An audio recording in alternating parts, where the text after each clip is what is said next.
Matt here for Oilers Fan Reaction. In true German style, German fashion, off the plane on the ice. Draisaitl is in tonight. Surprisingly to me, because I think it's one of those things where he's better off in Edmonton than at home moping and soaping. I agree with that. You're no use to us here. Did all you can do. Go home and play. So yes, we will have a full squad, minus a few injuries, but it's still going to be good to see. The Pittsburgh Penguins come in, winning 4-1 against them Calgary Flames last night. Oilers needing a bounce back after what happened against New Jersey. And I don't want to hear any of you Jari fans saying it was a good game. It wasn't. It really wasn't. 2 goals on 6 shots is not good enough. And if you think that's good enough, then Stuart Skinner should still be here in Edmonton. I digress. Any whoosies? I love how Oilers Nation called me out. I love it. Thanks for the shout out, boys. Brett Kulak is in town. He's going to get a good standing ovation. He's going to get a good video tribute. Stuart Skinner's also going to get a good video tribute. Won't be playing tonight. He played last night. By the way, go check out the last 5 games for Stuart Skinner. You're going to be surprised by them numbers. But go check out the last 5 games for Tristan Jari. They're good numbers too. Both teams have good numbers. And Jari was not going to start today, but... Hey, yes, thank you. Holy frick. Like I said, that save was not needed. He could have just saved with his glove and didn't have to do the theatrics. It really, as a goalie myself, we all know what that was. Cool for the fans to see. Gets the media that don't understand how those saves work talking, but hey, who am I to judge? I think it just made the uneducated fan jump out of their seats thinking that was an amazing save when it was a routine save. Was it hard? Yes. Oh, Rose always giving her commentary. She's always putting her 2 cents in. Right from birth, aren't you, Rose? Oh, boy. Well, now that she's found a hockey stick and she's playing on the ground, she's quiet. Oh, apparently not. But yes.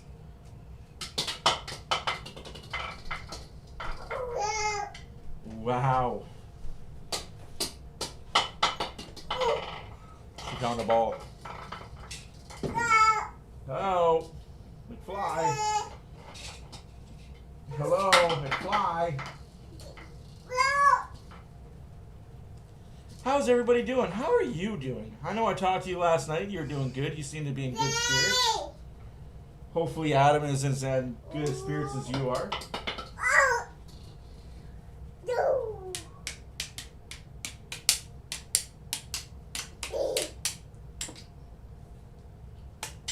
Oh, good hit. Go, go. Go, Gadget, go. Go, Gadget, go.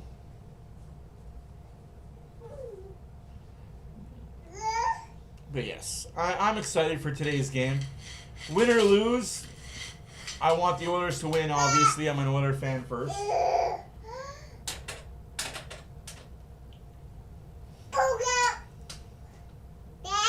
Yeah, that overtime. That overtime does catch up to you. It kicks you in the nuts pretty heavily. What, Rosie? Ready. Ready. What are you ready for? Okay. Oh, I'm sorry to hear that. Nobody wants to hear the stress from, especially from lawyers. Oh, say, can you see by the dawn's early light what so proudly we hailed at the twilight's last gleaming? God's stripes and bright stars through the perilous fight, o'er the ramparts we watched were so gallantly streaming, and the rockets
north, south, and free.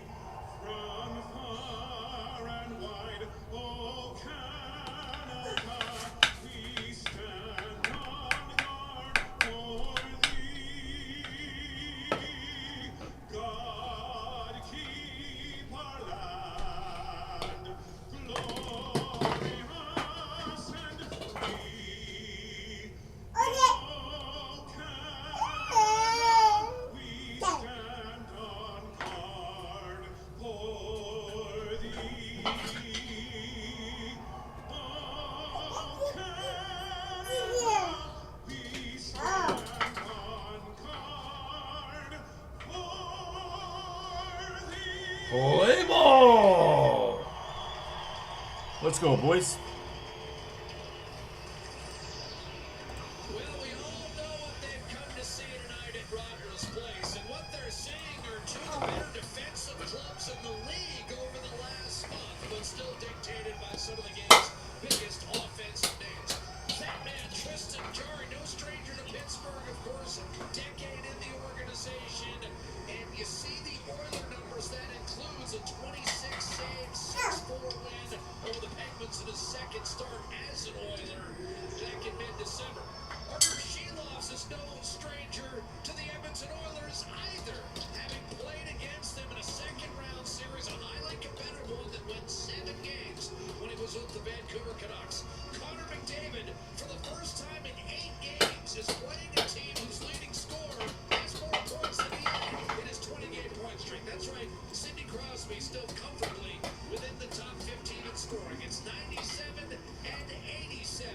Edmonton, Pittsburgh, for the 17th time these two square off, and it's McDavid winning the opening draw, rifled in by Ekholm.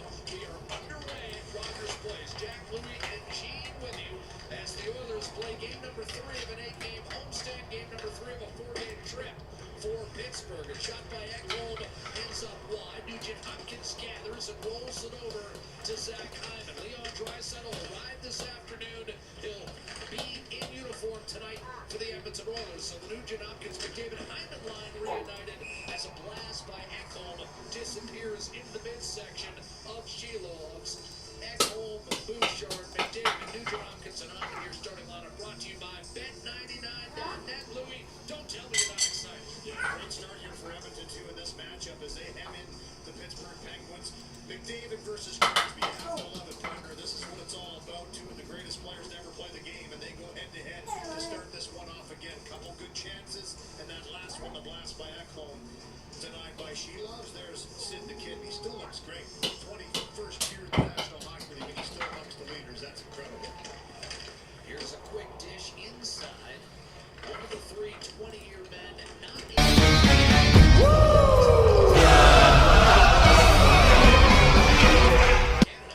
That's a new graphic I have going on. Good save there by Jarry. What a save to start the game. Tristan Jarry, good glove save there. Like that. Love to see that. Oilers going to have to wake up. The Penguins will come in waves. Is going to have to realize with this Pittsburgh team, Dan Muse was a protege of Peter Laviolette, and he had a high-tempo, high-paced game plan that he had, and Muse does the same thing. This Pittsburgh Penguins team, much like the New Jersey Devils, will get out. No, two spot, please. Second of a back-to-back for the Penguins. They got after Calgary early last Oh, they got after Calgary early and often last night. They won it 4-1. That was never really in doubt. Stuart Skinner started that game, made 21 saves. Draisaitl back in uniform again. What? Week off to attend to a family matter back in Germany. Arrived this afternoon. He's on the line. Jack Roslovic moving back to right wing. And McColson, of course, on the left side is Draisaitl's sidecar. Draisaitl still 5th in the league in scoring, even having missed these last few games. San Andy. Nobody likes them lawyers. For Draisaitl was a quick trip. And I think, Louie, it's safe to say if he was in No, the stop, Penguins, please. Just stop. I mean, he's played through so much in his career. You knew that if he got here in time, there's no question he was going to suit up. And he's in the lineup. He got here just in time. That's the... a shot and poked home, and Pittsburgh takes an early 1-0 lead. Hard net drive, and he's had a great year, whole year.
Offside, no goal.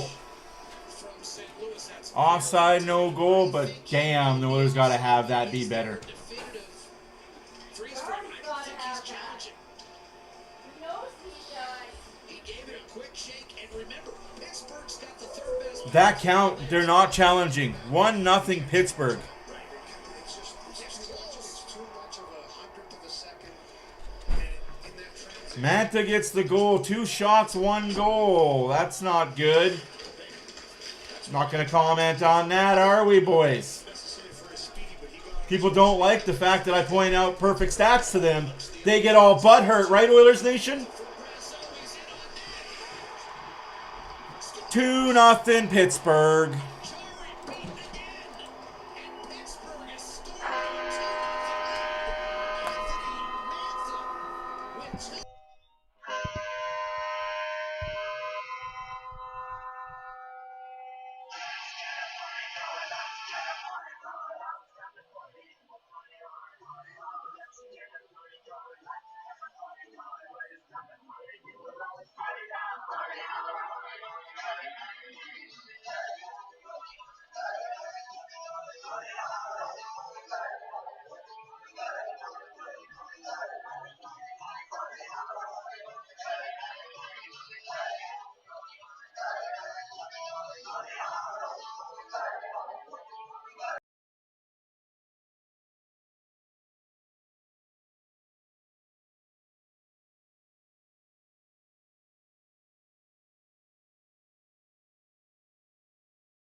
Three nothing Pittsburgh. Why do you not play Tristan Charlie against the Penguins? This is why. Good job. Edmonton Oilers have had against the Pittsburgh Penguins. I think they've had enough of it.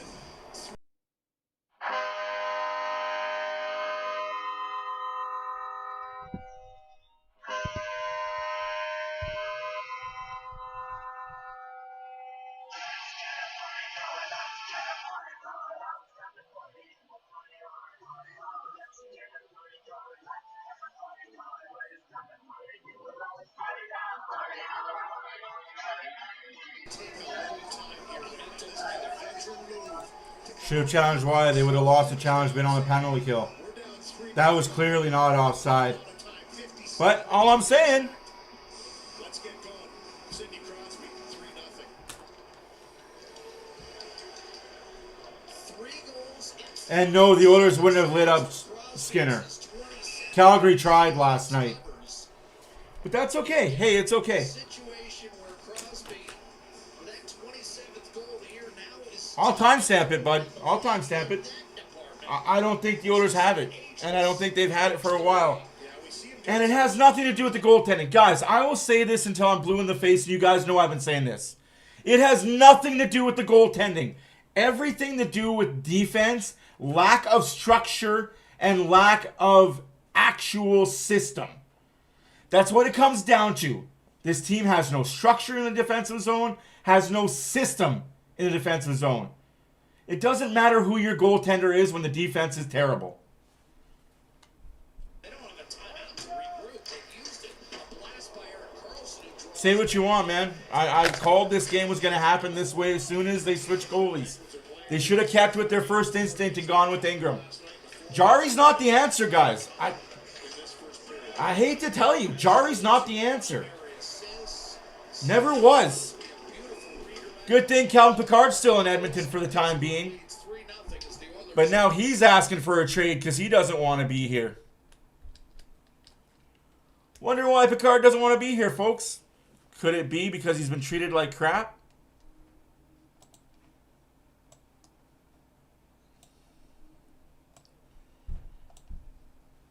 Like I said to a lot of people privately and publicly, the Oiler fans will always be Oiler fans.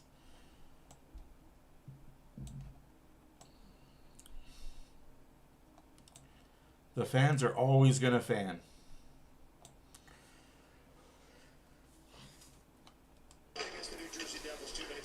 They were epic, and then the morning skate happened, and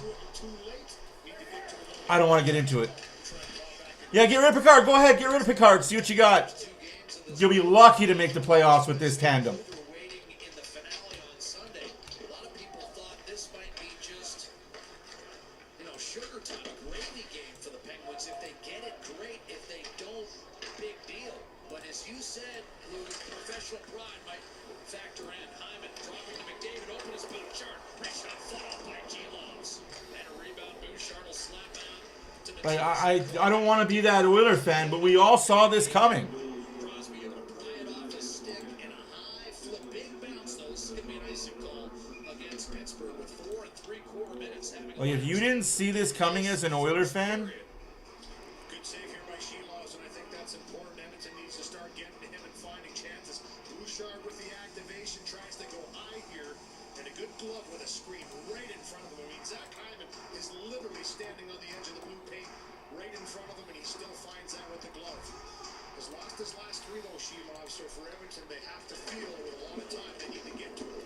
and whose fault is that, Barbershop? Like I said, it's the fault of this management wanting they want their star goalies to be their star goalies. Get the game back in its mindset. Edmonton, as Louis talked about, has dominated this series head-to-head. 8 wins in the last 9. Terrible. You don't want to know, Janias. I think it's like 1-17. It's bad. It's really bad this year. I'm just saying, like, you guys can be mad at me all you want, but I called it. 0. They don't have comeback wins this season. That's the problem.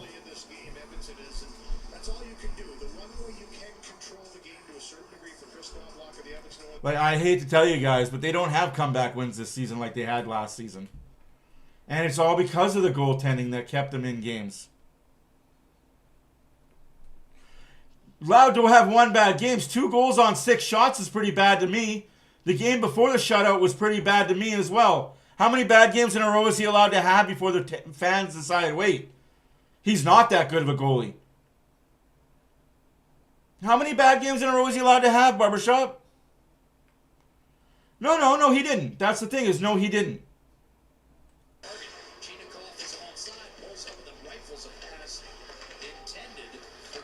Like I said, go look at the numbers, Barbershop. How many bad games in a row is this going to be for Jari?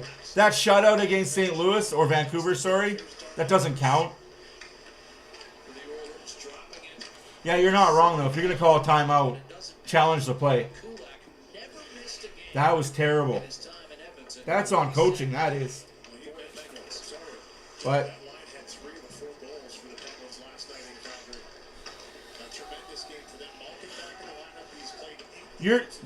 Are you being fucking stupid right now? The 2 best teams in the NHL, period, bar none, blew out the Oilers in what, November?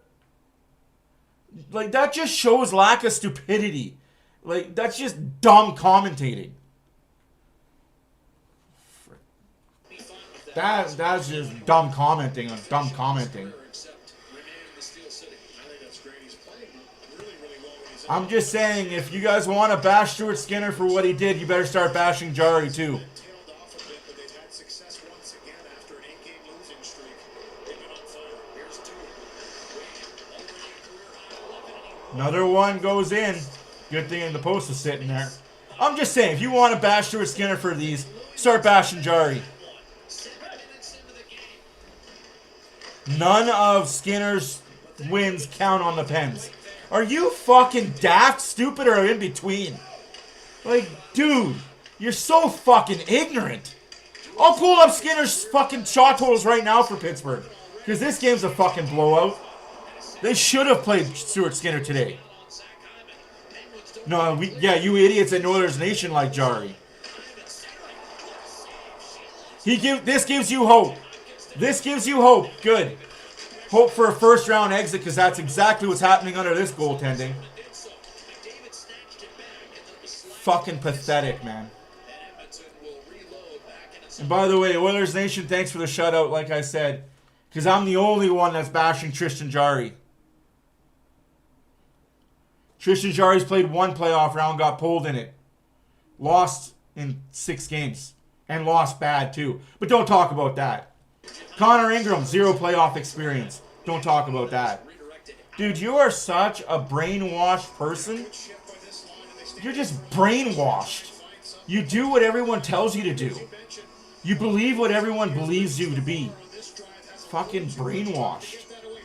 Jari's not good. It's okay. It's okay that Jari's not good. The team in front of him isn't good. That's okay. Allowed to have one bad game. Go look at your stats, kid. No, not enough. I like this. I like the fact that he's passionate about hating on Stuart Skinner. It just shows how uninformed he is. That's all. Right. Lost to Vegas. You mean the Stanley Cup winning team, Vegas? You're not wrong, Breaking Bad. I wish I could turn it off, but as a semi-Penguin fan right now, I'm loving it. So, Barbershop, you want to be a stupid idiot and say stupid shit. 30 shots against New Jersey, 1 goal, 966. 20 shots against Boston, 1 goal, 944. 37 shots against Philadelphia, 912. 20 shots against Calgary, 947. You want me to keep going on those numbers? That's just the last 5 games. Let's go back the last 10 games. Again, 30, 35 shots, 917, 964, 964. I can keep going. I can keep going about how good Stuart Skinner's been for the Pittsburgh Penguins. But, you know, numbers don't lie. Congratulations to Stuart Skinner and Brett Kulak for being part of the Edmonton Oilers organization. Just sucks that the fans are complete assholes that know absolutely nothing about how to treat players.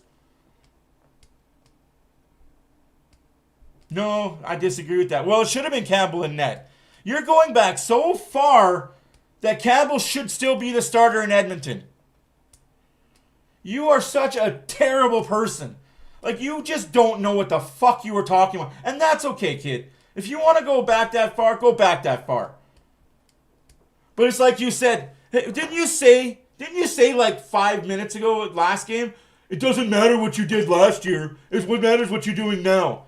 And now you're bringing up shit from 30 years ago? Fuck, you are dumb. Like, do you remember to breathe daily? I'm sorry, but you are an idiot upon idiots. You better hope the stupidest person in the world doesn't die, because then you'd be next. Like, I'm not saying you're the stupidest person in the world, but you better hope that guy doesn't die. Like, fuck. Just ignorant.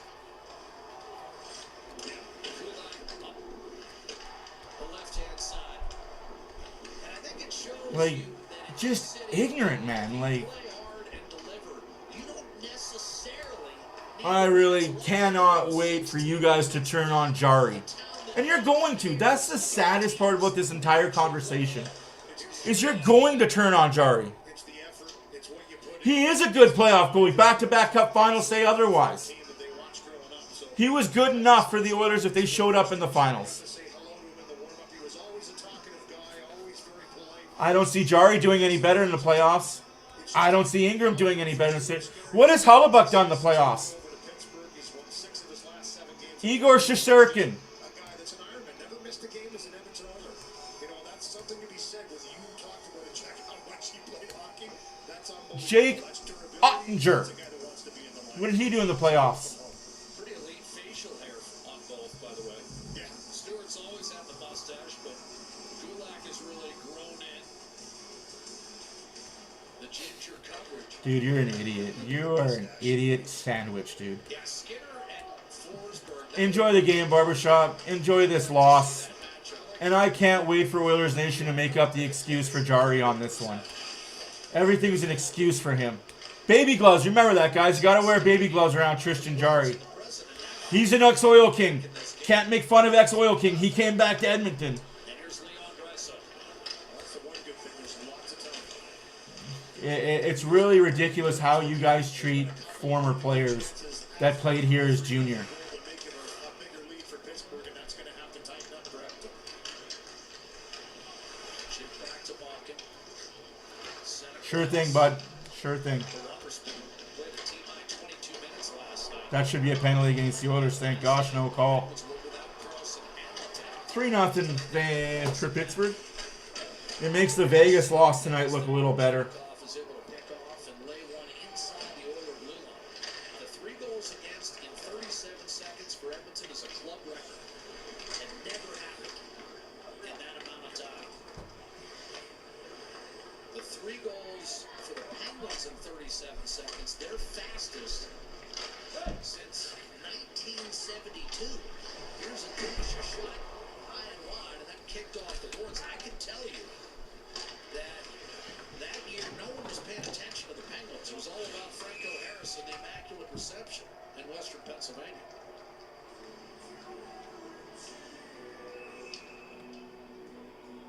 Nine and a half to go. Justin Brazo, 2 assists. That man, his 27th goal. And the Penguins out to an early lead. Madrid excepcional. A crisp, smooth Spanish-style lager. Oh, that's cool. It's okay. It's okay. They can come and troll. They have to subscribe for at least an hour, though. Thank you for my buddy for suggesting that to me. He said, let the trolls come. And he said, you know what? They're going to come regardless. At least make sure they subscribe to your channel. So, yes, let the trolls come. Let your friends come, Barbershop. Let them come in droves.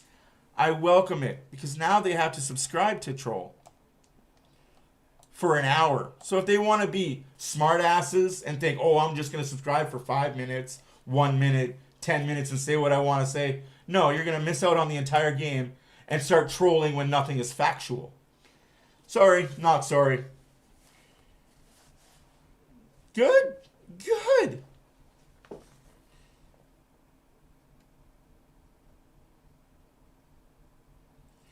It's going to be fucking freezing tomorrow. And I can't wait for it.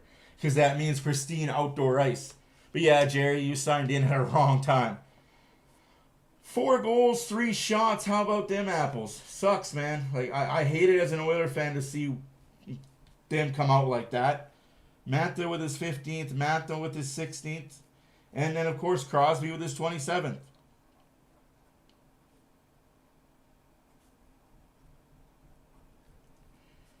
It is what it is, man.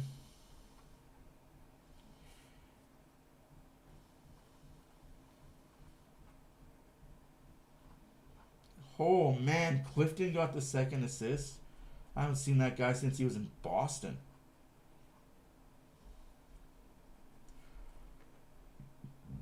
Kulak gets the 2nd assist on the 2nd Mantha goal.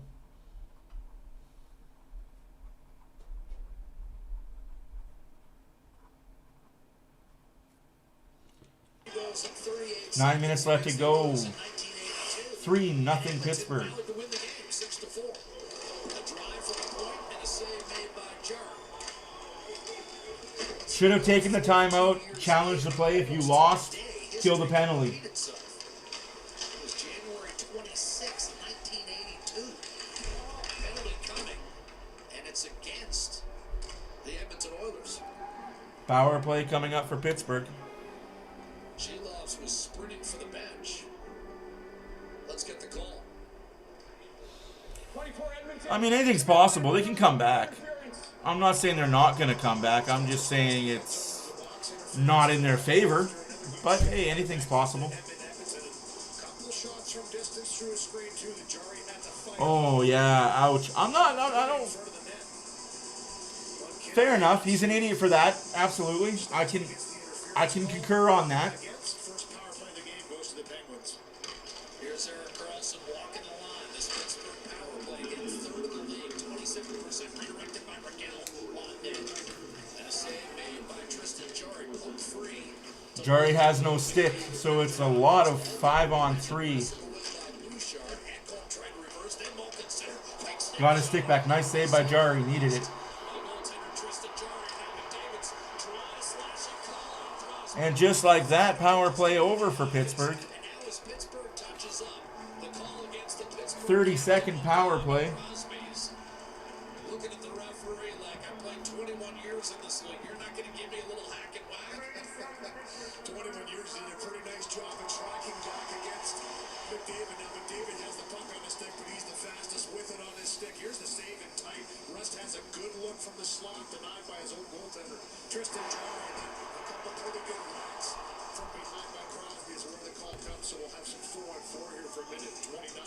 You're not wrong, Barbershop. Thuds along the way. You mean in net for Pittsburgh, not for the Oilers. Because if the Oilers are up 3-0, their team's not tying it. And if the other team ties it, that's on defense, not goaltending.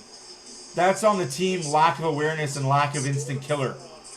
That's not on the goaltending, and I hate to tell you that. If a team has a lead and they want to sit back that far that they let that lead go, that's on the players. Not the goaltending, that's on the players letting up the gas pedal. We've seen it this year with Jarry and Ingram in net. They get up to leads and they just don't hold it. Why? Because the team this year doesn't have killer instinct.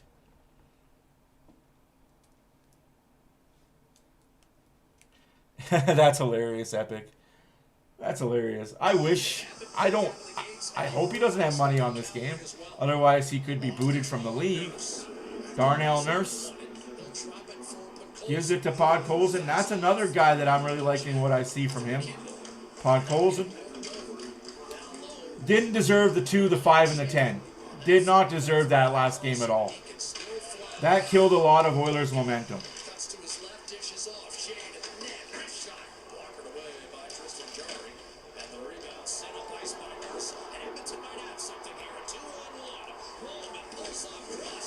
You got to take that shot, Wallman.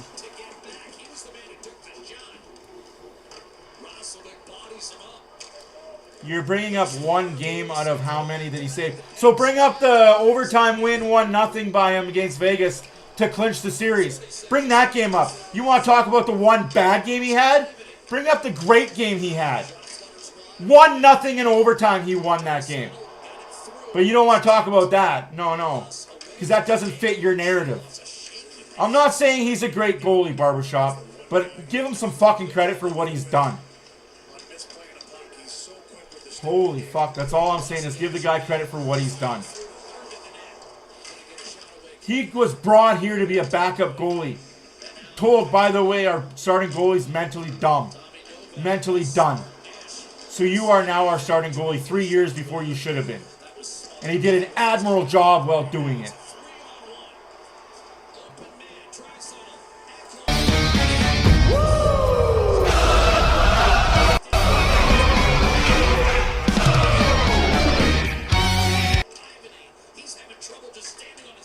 14 seconds left in the Oilers' power play.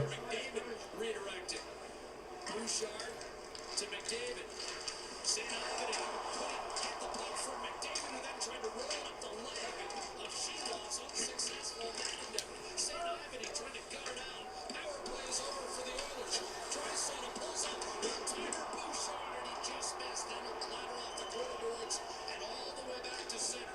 Nugent Hopkins to Bouchard on that 92-mile-an-hour heater that just missed. Edmonton ends up being offside with 6:20 to play in the first. Yeah, that's 3-on-1. You got to get a shot off. Got to get a shot off at the very least. It's been an entertaining first period. Let's hope the Oilers can figure out second periods and how to win them. Ooh, that shot had to hurt a lot of it. Like I said, this game was very winnable for the Oilers. This game was kind of a must-win for the Oilers. Because Vegas is getting stomped and routed right now. So this win would have put Oilers in first place.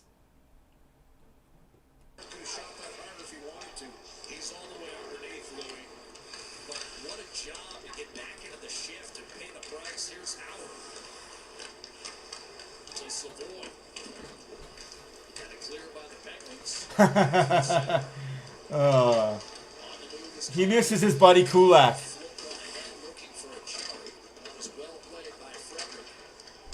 It's still crazy to me how Draisaitl showed up at 4:50 this afternoon. Off the plane to the rink. Not wrong.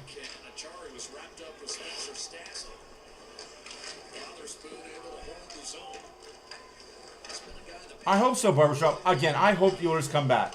I really do. It's going to be a tough battle because Pittsburgh's playing really well lately. Second in their division. They're not a non-playoff team. They were when that trade happened, though.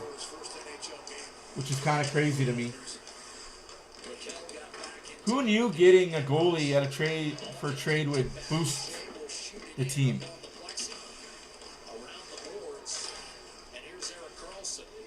I can't compare Jari to Skinner because Jari hasn't played as much as Skinner has for his new team. Just due to injury.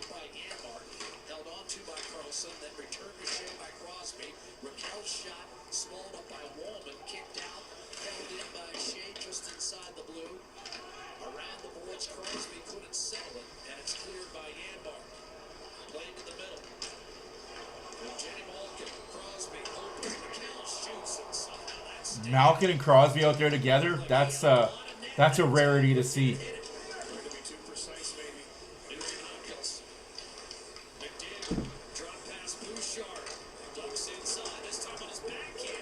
Bouchard needs to take that shot.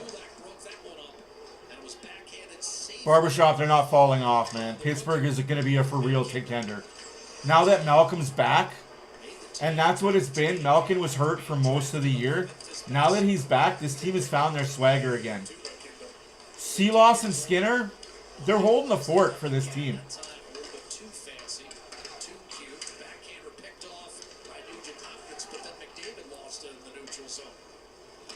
And no, Skinner is not going to Vegas.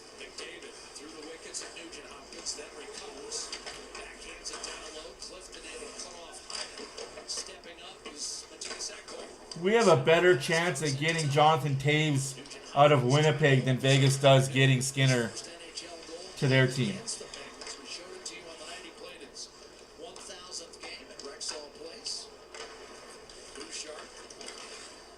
Also, what cap space is Vegas going to do this with?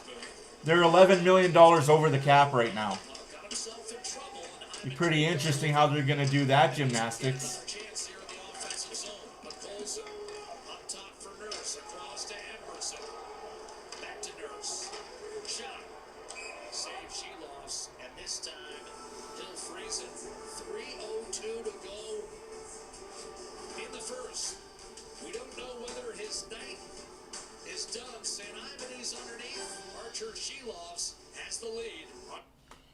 Yeah, no. Not McDaniel. Don't say that because he's not getting shut down. You can try and stop him. You can try and contain him. But eventually he's going to break through for 2 or 3. That's why the Oilers are never out of it because you can just go off. You think you got him handled. A lot of clutching and grabbing. A lot of interference. A lot of stick work. But eventually he goes off, and when he goes off, it's like a time bomb. Boom.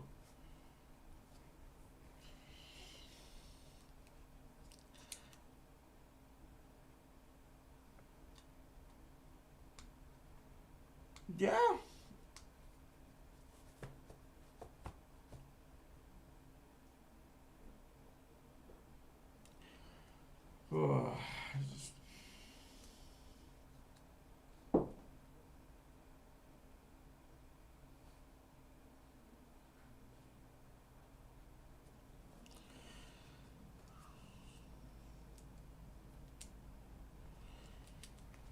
I'm just curious. So, like, if this team finds a way to win this game, we've got Washington on Saturday, the Ducks on Monday, and then we've got the final game of the January schedule at home against San Jose. San Jose, Minnesota. Then in February, we got Toronto, Calgary, and then we're off for the Olympic break. And then we're in Anaheim, we're in LA, and then we're in San Jose. I love that. I saw that earlier today. Skinner, Nurse, and Bouchard, Friedrich, all the guys that were at the optional skate were having a chit-chat. No, absolutely.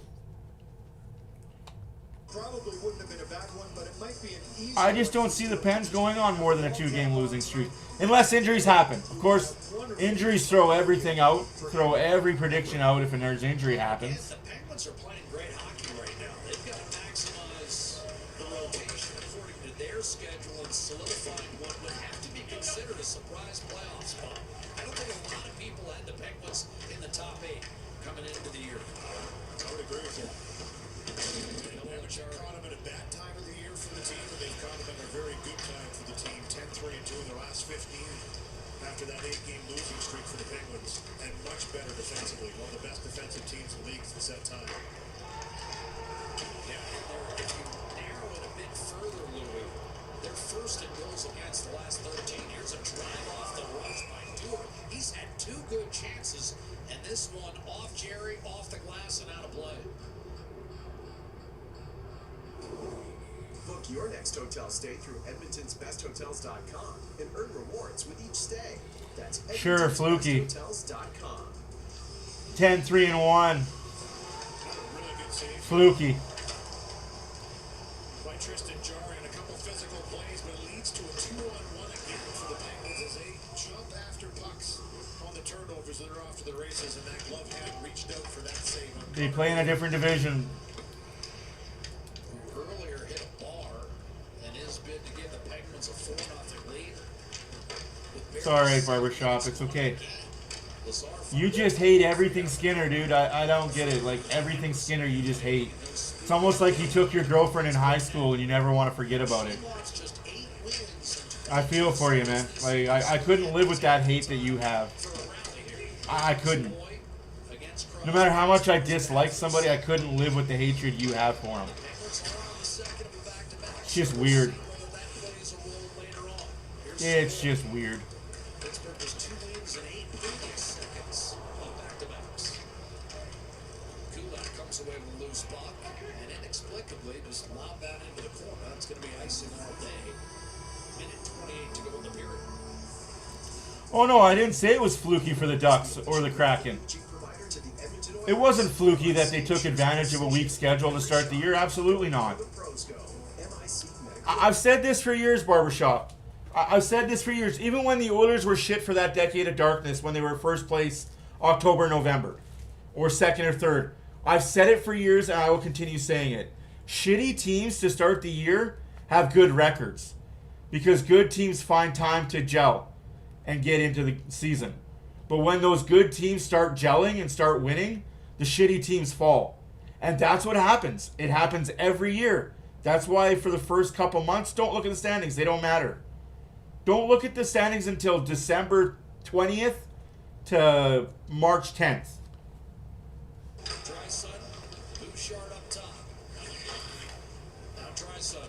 When did I say that? I didn't say it was fluky. I said they were riding shit. I said exactly what I just said. Shitty teams win in October, November. Because there's no structure. There's no system. It's run and gun. And that's when bad teams find ways to win. It happens in football. It happens in baseball. It happens in hockey. It happens in basketball. Bad teams win early. Unfortunately, with football, it's an 18-game season. And you can't afford to go on 3 or 4 game losing streaks.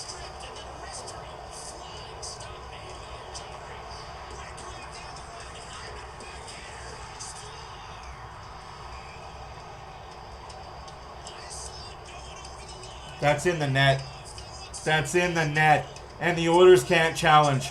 That's in the net, and the Oilers can't challenge. You had a better look than I did. I couldn't see anything. But what a save again by Jarry. I mean, Actually, yeah, they are. And they haven't been winning these games, have they? They've been losing all these games. Overtime or not, still losing the game. after there's Cheetah, great defensive play. And also, the Kraken and the Ducks are not. And takes that one away. And then a beautiful pass up the ice. Right onto the tape of Hyman.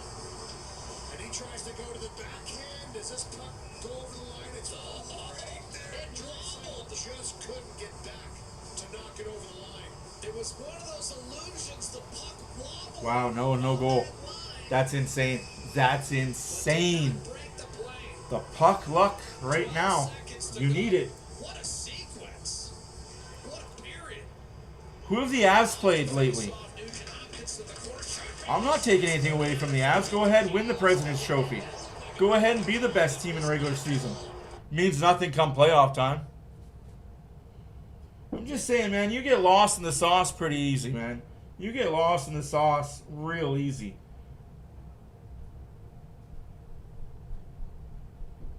Like, I get you're trying to agitate me and egg me on. It just doesn't work. I just don't give a crap.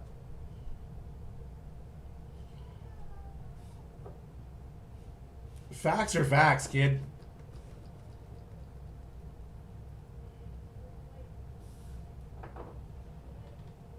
You want to know the truth there, numbnuts? Colorado has played the last 7 games, we'll say. Ottawa, Columbus, Toronto, Nashville, Washington, Anaheim, Tampa, Florida. Lost to Florida 2-1. Lost to Tampa 4-2.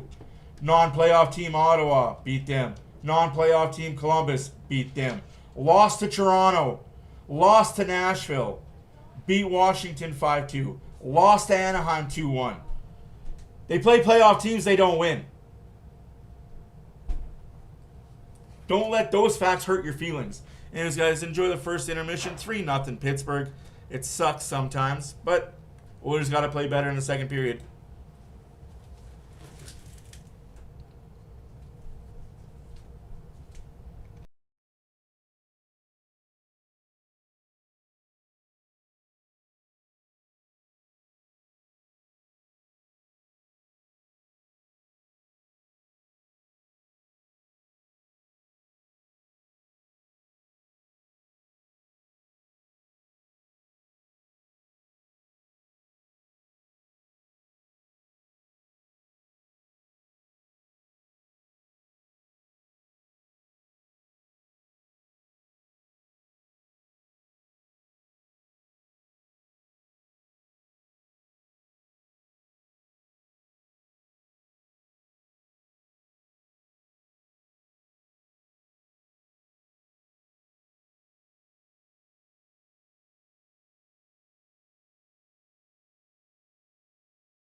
Hey, sorry, yeah, I am muted. I feel like an asshole. I want to see what these jerseys look like, man. The stadium is coming along nicely. February 1st. I'm looking forward to that game. What do the jerseys look like? Basically, what I was just saying is, what with Barbershop and I, he gets rises out of me when he says stuff. I say stuff, he says stuff. We're both idiots looking for a village, or a village that's looking for us. But in all honesty, Barbershop, I don't care what the Pittsburgh Penguins do. If they win 80 in a row or lose 80 in a row. The reason why I care about Colorado winning and losing is because all year and for the last 10 years, all I've heard is how great the Colorado Avalanche are. They're not that great. If they were that great, they'd have more than one cup run under their belt. And that is exactly what they have, is one cup run. But other than that, it's first round, second round exit, miss playoffs. But hey, the Penguins could beat no playoff teams for the rest of the year and still make playoffs. Because they play so many non-playoff teams out east. Different style of game out east too. They don't play the physical game that out here in the west plays. But, again, the media type and the uneducated type will tell you how great Colorado is. Well, tell me how great you are when you get past round 1. Tell me how great you are when you get past round 2. Or maybe, instead of going on one cup run, get past round 3. Make it to round 3 one time other than your cup run. Even then, they had a lot of help to get past that round. You can't hear me? Oh, that sucks. I did get a tease, Bolts game. I did get a teaser for the jersey. I might spend $300 on it. That $300 might be a really good purchase for that jersey.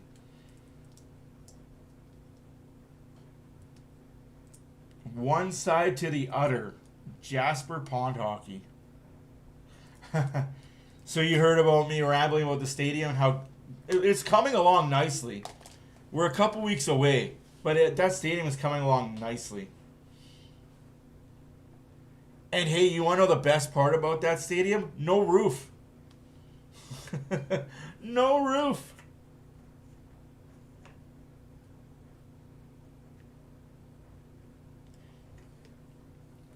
It's okay. We're not talking about Stuart Skinner versus Tristan Jarry. It's the Edmonton Oilers versus the Pittsburgh Penguins. Jarry is playing. Stuart Skinner played last night and looked good. And the Pittsburgh brass was smart to not put him in this position. Can you imagine Stuart Skinner playing in net right now and letting in one goal? Even if it was one of the saves that he couldn't have made, even if he tried. The fans in the stadium would be just giving it to him. And I respect Skinner for trying to play. He said he wanted this game. But Pittsburgh brass was not having it. I'm glad this is going to be the last game we're going to see Stuart Skinner play against us. Even on the bench.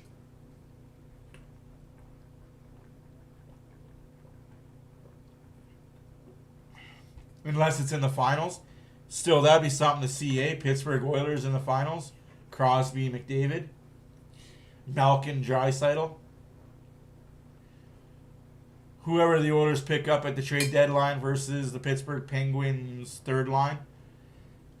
There's still a lot of stuff that needs to be decided in Edmonton, guys. So as far as roster restraint and roster configuration. Kapanen is going to be coming back next week. Henrique is going to be coming back after the All-Star break.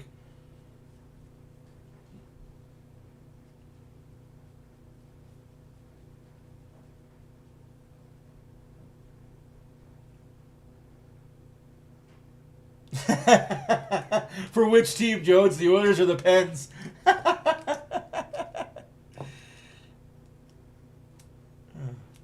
No, he actually had a better than that save percentage against the Avs in the first period. But yeah, it wasn't pretty. That game wasn't pretty. But oh well. Such is life. Such is life. Oh, Jodes. Come on now. You got to have faith the Oilers are going to get there somehow, some way.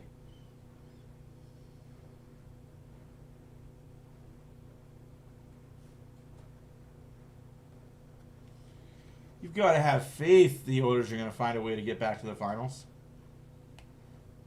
They're not a bad team.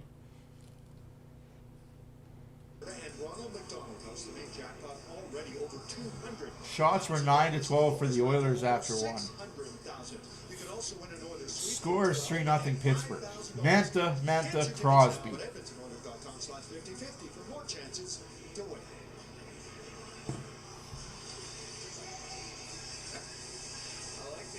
Matching sweatshirts. Sidney Crosby has worn the same sweater for 21 years, not showing any signs of slowing down. It's about to be 21 for 21 in terms of... Yeah, I'm looking forward to the Olympics too. Connor McDavid chatting with Chris Schlenker about a period where, from an Edmonton standpoint, almost everything that could go wrong did go wrong, including that late chance where Hyman's been just wobbled on the goal line and somehow Draisaitl wasn't able to shovel it home.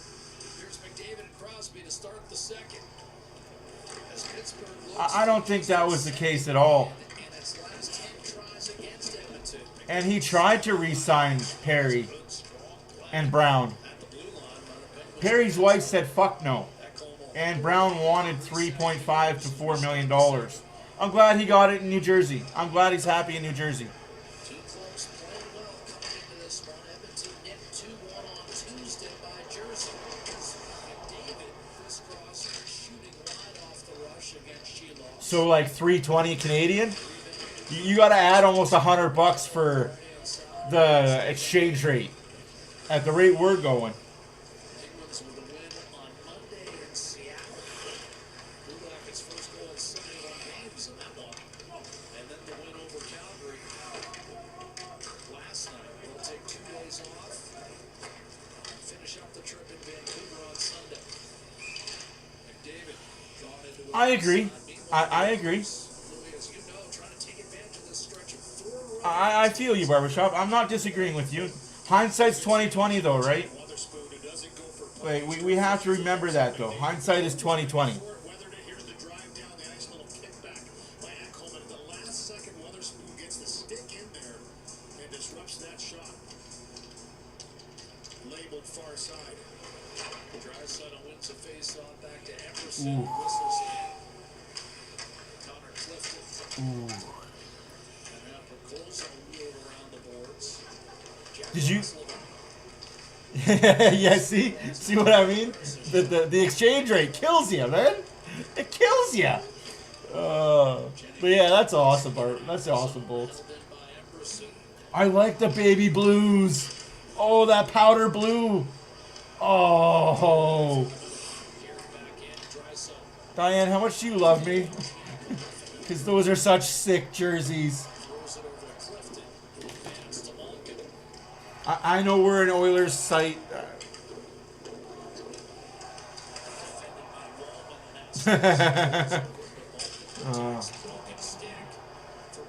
His entire week's pay. Epic. Entire week's pay. Clears ahead for Rossovich. Punched off his stick by Malkin. Oilers have dropped 5 of their last 7 at Rogers Place, so they've got some scheduling pluses here, but they need to reestablish. Winning 5 at home, and Jari tucked on the far side against Brazil. He got 2 assists in that first period sequence. He's got 3 goals in 37 seconds. It's Frederick. Howard a shot. Set up by Savoy, doesn't make its way through. Nurse does a nice job of keeping it in the zone. Frederick playing center tonight. Wrapped up. In case you guys don't know what their jersey's going to look like. Bit of a Boston See if I can vibe in find this it. Pittsburgh roster. Waller's one of the 4 official officials on the ice can pick up that stick. I know, that drives you nuts. Seconds. Yes, I know. That's one of your pet peeves. Oh, is it ever? Turned it over in a centering pass and a dangerous one at that from Giovanni. But it's intercepted. Pittsburgh at the front of its net. That's what the jersey looks like, guys. First, up the left-hand side. Yes, that stick has been retrieved. Much to my partner's relief. Nola Chard. That's what their jerseys look like. Damn, those are sick. Oh. Those look so nice and clean, though. I like the blue on blue. Oh. Pittsburgh second in the Metro behind Carolina. 4 points clear of the playoff spot. And now we're going to have a penalty whistle against Edmonton. And the Penguins. Power Penguins. Play will get a chance. Power play for Pittsburgh. This period brought to you by Rona. Make sure your home can take on hockey all season long. Build it right. Build it Rona. Penalty for slashing. Oh, those are such nice jerseys, dude. But anytime a stick explodes, pretty easy call. It was right in the middle of the shaft. They've seconded that one Play up. for the Penguins. What's that? They've cleaned that one up. Penguins, again on the power play. They're led by Crosby, who has 10. It's top 5. Yeah, McDavid is frustrated, as he should be. They've only scored a But power play goal in be one mad at yourself. game, so it's showing signs of cooling off a bit here. The Oilers penalty kill has been outstanding. 90% over the last 14 games. 10-second power play of the game. The first power play was all of 30 seconds. Carlson off the draw. Gotta be better. Teams have been excellent on special teams this year. Not as good 5-on-5. Eric Carlson with a drop off for Malkin. Brian Rust. 1.5 wall to Carlson. His shot blocked by Janmark, and then Crosby had it deflected out of play by Lazar. Yeah, nice deflection to get in the lane by Lazar. Take away those shots. Good entry into the zone with Malkin. Little drop pass to Rust and then set in motion. And then the chance comes. Jack just cursed us. Oh, Jodes. What did he say? What did he say? I ignore Jack half the time. Right there. Good reaction. Sometimes it's hard to pick up that puck once it changes direction, but Lazar is such a good penalty killer. Was in the spot. Crosby clean face off win. Eric Carlson. Little didn't go up top. Now Epic, you're gonna make me spit my water all over my keyboard. Carlson. Crosby, Malkin. Inside. Raquel didn't get a shot away and slashed over there by Stastny. You're not wrong, Barbershop. How good the PK has been. Gaining the line. Stastny. Press. To regain possession was Crosby. Carlson up top. Got around the Colson. Looks for the lane. Just Rust to the net. And Malkin tried to Hyman that puck in as he was anchored at that post, but didn't work out as well. So far, so good on the PK. 45 seconds left in it. Shots are 9 for Pittsburgh, 13 for the Oilers. 3-0 for Pittsburgh, unfortunately. Bad first period by the boys. I will say it was a whole team effort on shitting the bed to start the game. Scores! Jake the Snake Wallman makes it 3-1. Edmonton.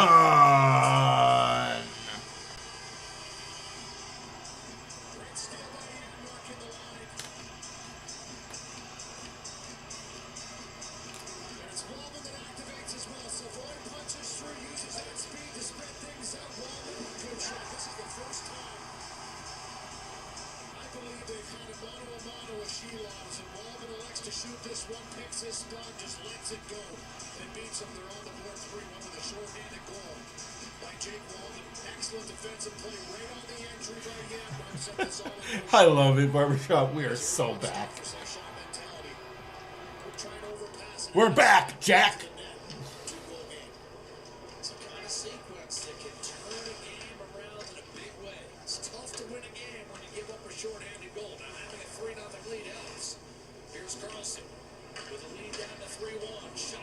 Big save by Jari. Needed that one.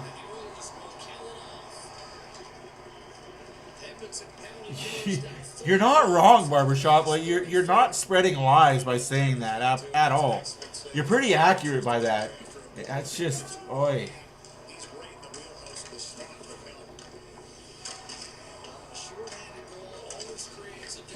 Fourth goal of the season for Wallman, assisted by Janmark.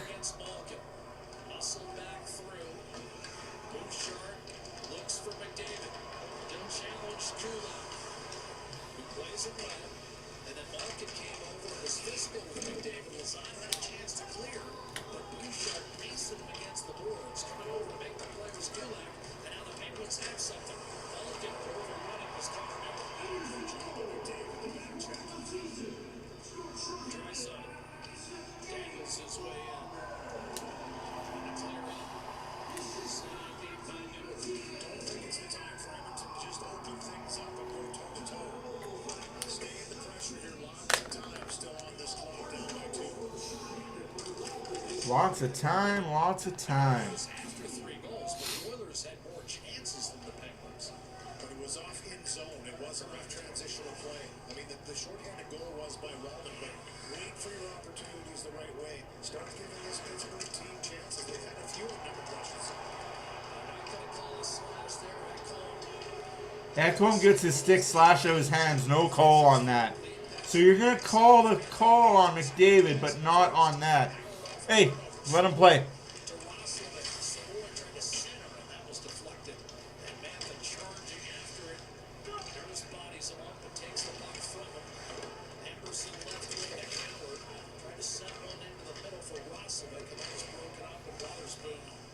I still love this Savoy Howard Roslovic line.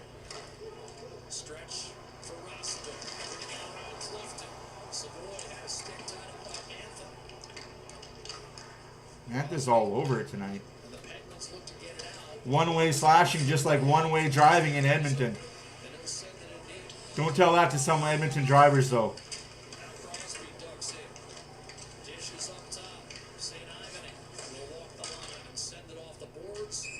Seen a lot of wrong-way driving in the city right now.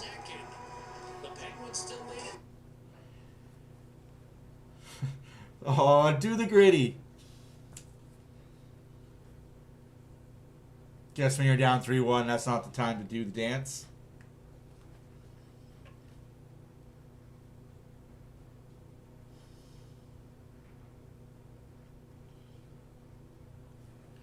So,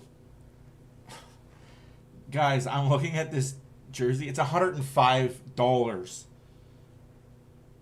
Why is it so much?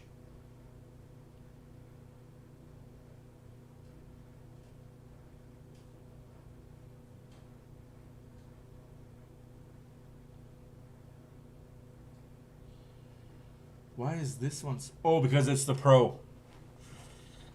Ah, that's why. The Pro is $509. God damn. Why would you... Fanatics, you guys are a joke with how much money you think you're going to be...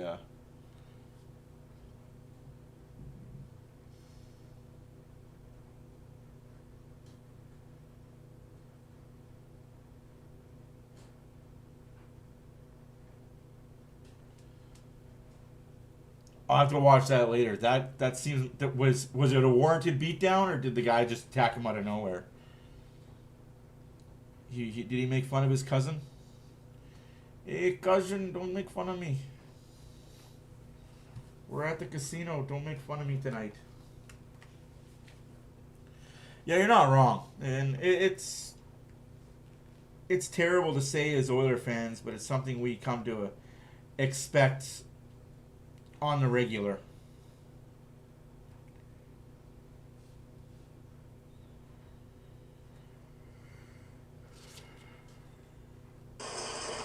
We can't say anything because the officials get upset.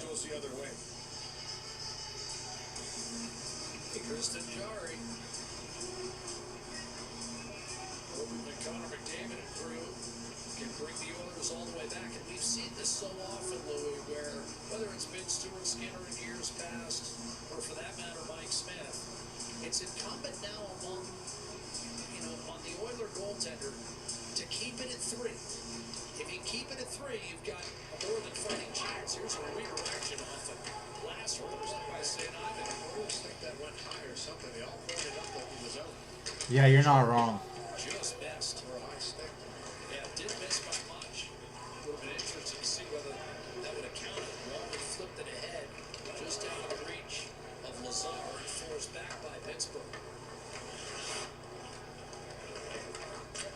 Yeah, I agree with that. Reebok and Adidas were the last 2 good jersey makers.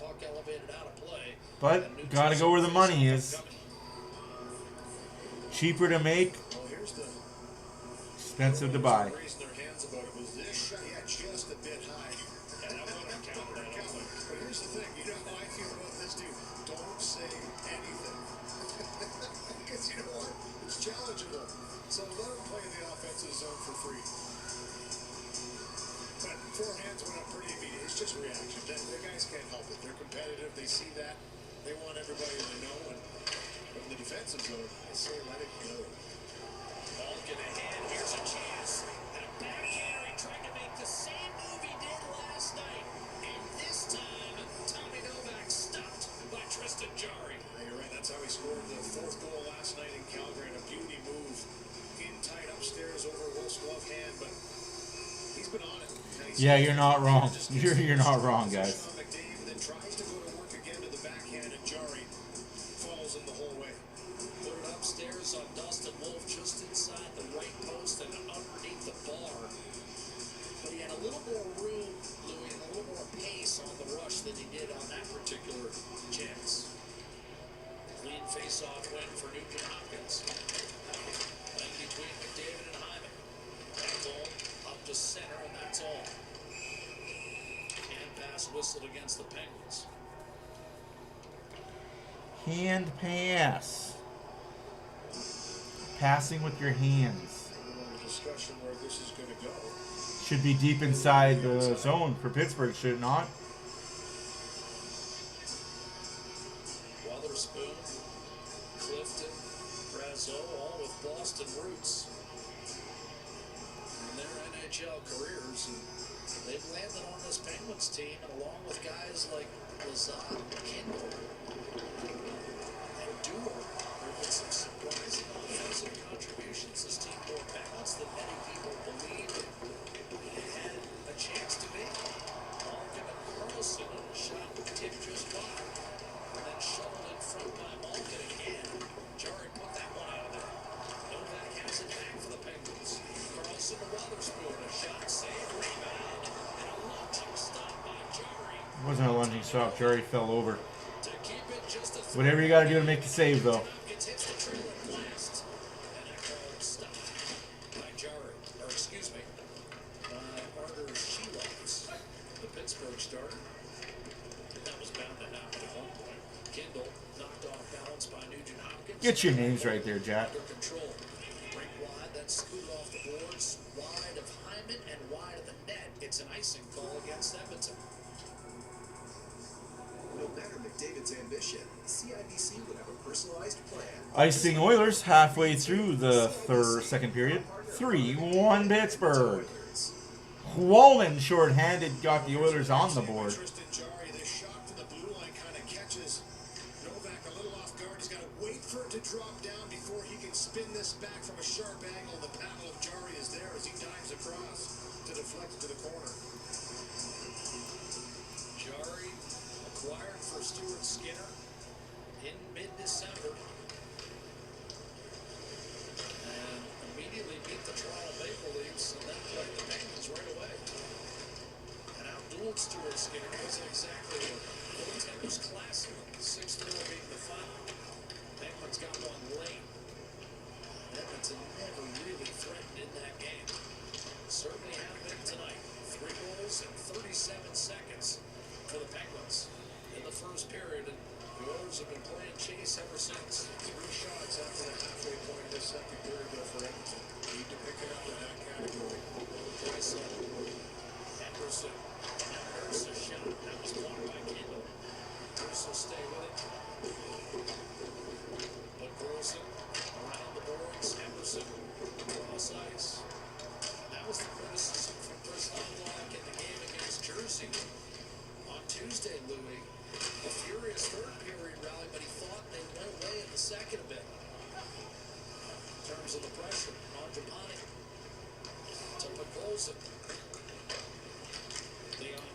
Oilers are playing keep away right now, but nothing dangerous. Outside perimeter play. It works when you're winning, but not when you're losing.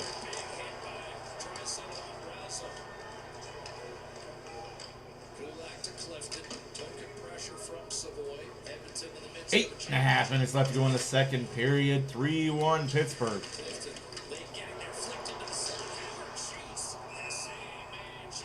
Oh, Howard. Nice try, though, kid. Nice try, though. Shots on net. Shots on net. Can't wait for Oilers fan react. Oilers Nation to overreact on that save. Jari falls over. Makes the save. What a diving save by Jari. And yeah, no, I'm not kidding, guys, when they gave me a nice little shutout. It was a negative shutout, but it was still a shutout. Thank you for that, Tyler. I know you're watching, kid.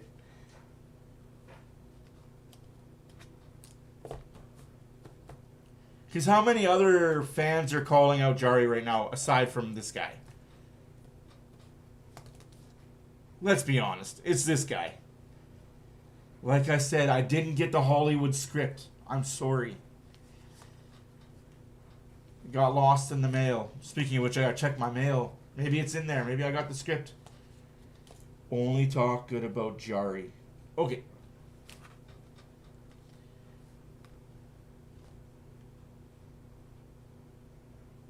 Yeah, you're not wrong, Epic. You're not wrong about that. He really does. Yes, he has.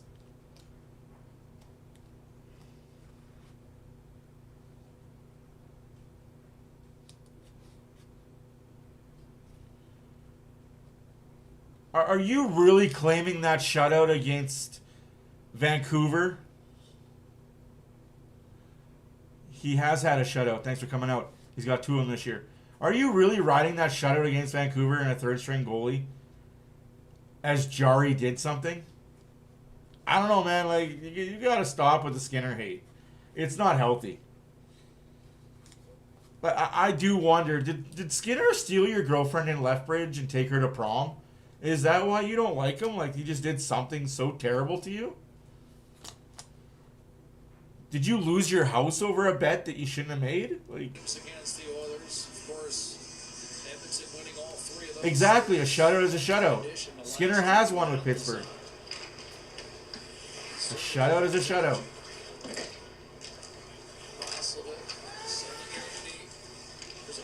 A 970 save percentage, a 970 save percentage. Power play coming up for Pittsburgh. He's going to back it out and allow Crosby to come on as the extra attack.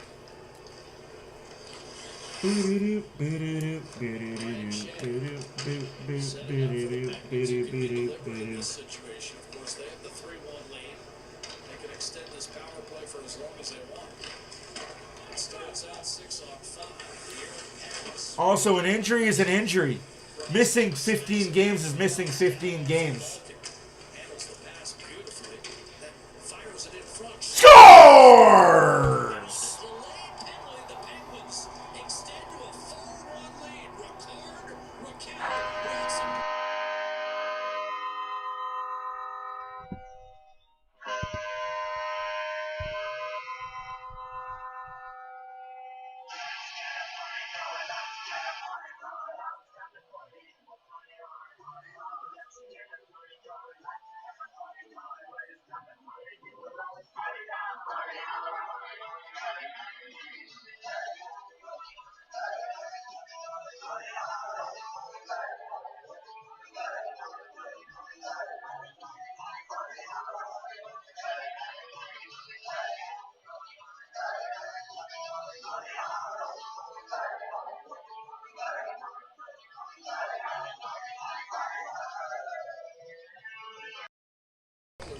Damn. Don't be sorry. That's fine. You can say I'm not an Oiler fan. I don't care.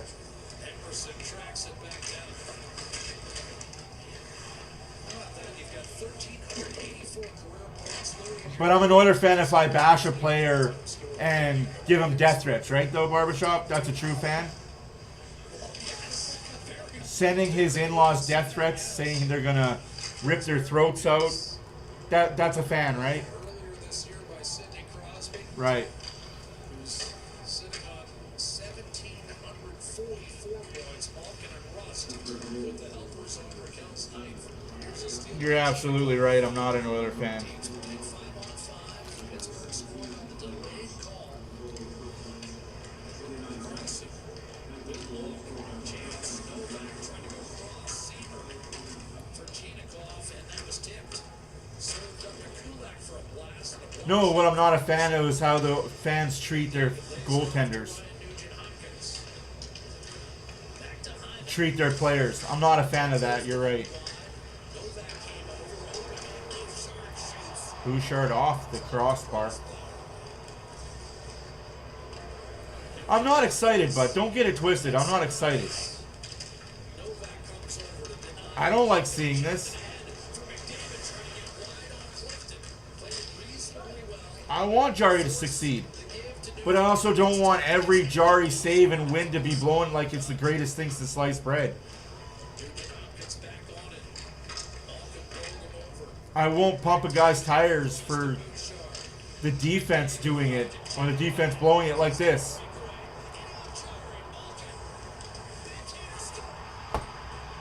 That's fucking ridiculous. 5-1 Penguins.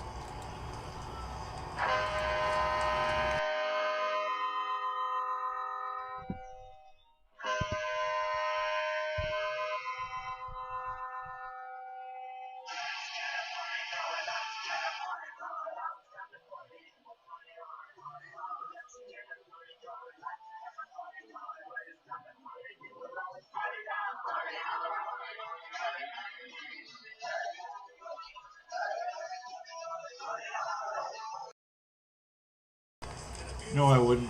No. I don't care what 99% of the fans want. I don't care if it's what all the players wanted. The way it happened shouldn't have happened that way. It should not have happened that way. I don't give a fuck. You don't threaten a guy for on-ice shit off ice. If you want to threaten him, say you suck in net, you got to mix. Absolutely. But don't take that shit and make it personal. That's why I have no respect for 95% of Oiler fans. I don't care. It's just... You don't go after his fucking family. You don't go after his fucking kids. That's where you have to draw a line as a fucking human being. Have some fucking respect. And Skinner's way better off outside of Edmonton than dealing with that shit. And trust me, it's coming, Jari. This fan base is going to come and turn on you like they do with every other goalie. It's happening with Picard, the golden boy Picard. It's happening with him too. Sucks. No, I don't want Jari to fail. I want him to succeed. I want Jari and the Oilers to win a cup. I want the Oilers to win a cup with no matter what goalie they bring in. They bring in Carter Hart. They bring in Binnington. They bring in Fleury. Whatever goalie they have to bring in to win a cup, I am 1,000% behind it because I care more about the crest than the name on the back. But some of y'all forget that. Like I said, I lost a lot of respect for a lot of Oiler fans, and I know who they are. I've seen the text messages. I know who they are. You can try and hide anonymous all you want, but I know who you are. To threaten his in-laws, his mom and dad, his brother and sister, who have no fucking allegiance to the Oilers at all, and you're threatening them? Like, that's not cool to me.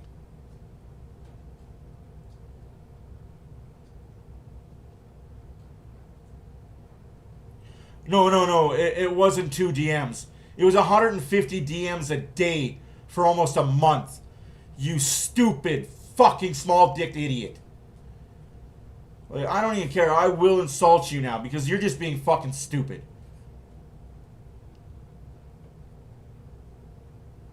And like he has said, go after me. I don't care. Go after me. I'm the one in net. I'm the one playing for the Oilers. I'm letting in the bad goals. Go after me. Don't go after fucking family. That's stupid. And if you think that's okay, then you're the lowest of low.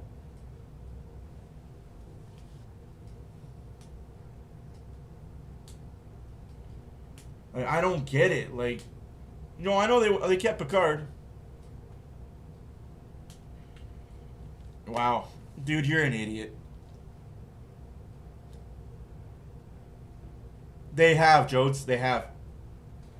That's been the game tonight for Edmonton.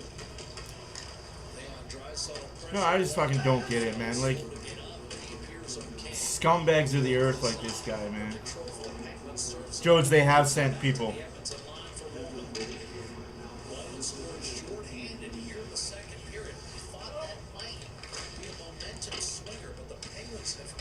Again, it has nothing to do with the player, you stupid dipshit.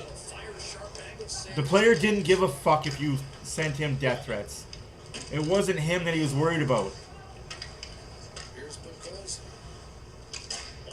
But if you don't understand it, then there's no help for you. Oilers losing 5-1 to the Pittsburgh Penguins. 15-18 shots for the Oilers. 19-8-15 shots for the Oilers. The Penguins have had 2 power plays. Wallman got the lone shorthanded goal for the Oilers. Oilers got to pick up the pace, though.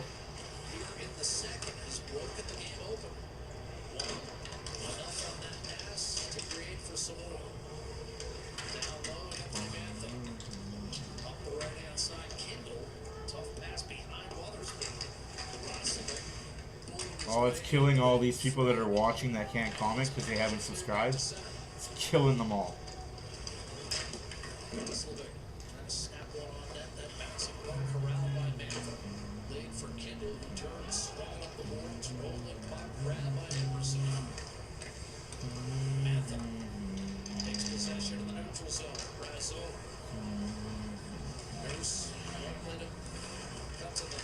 So it's off the boards and Waterspoon will back off. As a coward on Roslovic. Savoy, a backhand front tipped and shot on play. That's going to be delay of game against the Penguins rookie Ben Kendall. The future Hall of Famer is lit for dinner. Coventry Homes, neck and done building, the official builder of the Edmonton Oilers.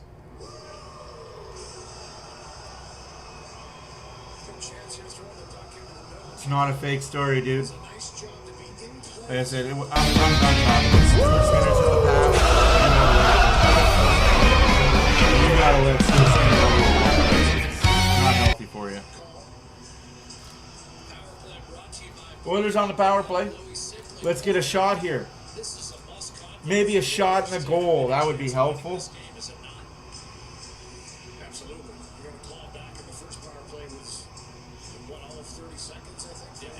29.5 seconds actually there, Jake. Draisaitl wins the face-off back to Evan Bouchard.